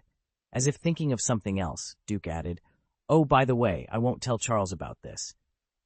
Why do I need Ed to act it out myself? Mystique asked, puzzled. Because Charles's acting skills are terrible. He could easily ruin a good show, Duke replied with a smirk. Mystique chuckled. He really doesn't have any acting skills. Besides, that guy named Hank likes you. If he knows this is just a play, he might be even more careless. Mystique shook her head, saying nothing. Hank liked her a lot, but she didn't feel the same way about him. All right, get ready. I'll be cheering you on later, Duke said.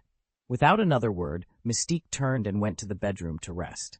She had once doubted Duke's words, but in the end, she chose to believe him. She felt that it wouldn't be difficult for Duke to defeat Eric. If there was really any plot against Eric, she wouldn't need to do anything at all. Just then, Samir and Carlos returned. Boss, I couldn't complete your instructions. Hey, what's wrong with her? Samir asked, instantly dumbfounded upon seeing Mystique. What about her? You messed up, and now I, the boss, have to handle the trouble for you. Duke glared at Samir.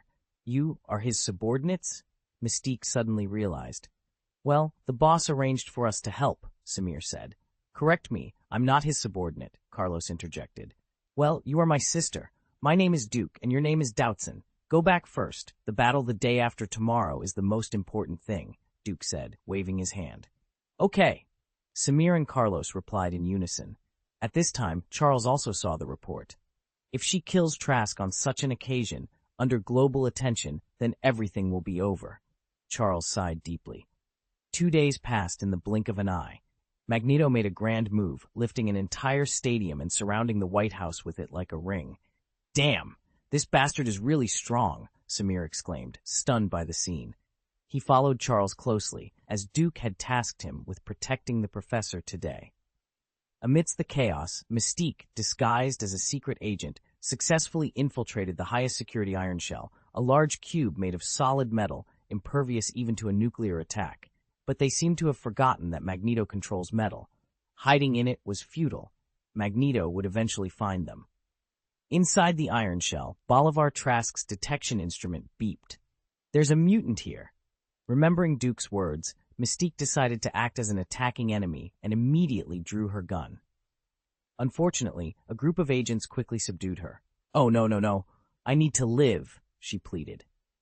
At that moment, Magneto made his move, and the iron shell flew out uncontrollably. This chapter will be available on New Year's Day, January 1st. I hope that friends, both old and new, will support us a lot. End of this chapter.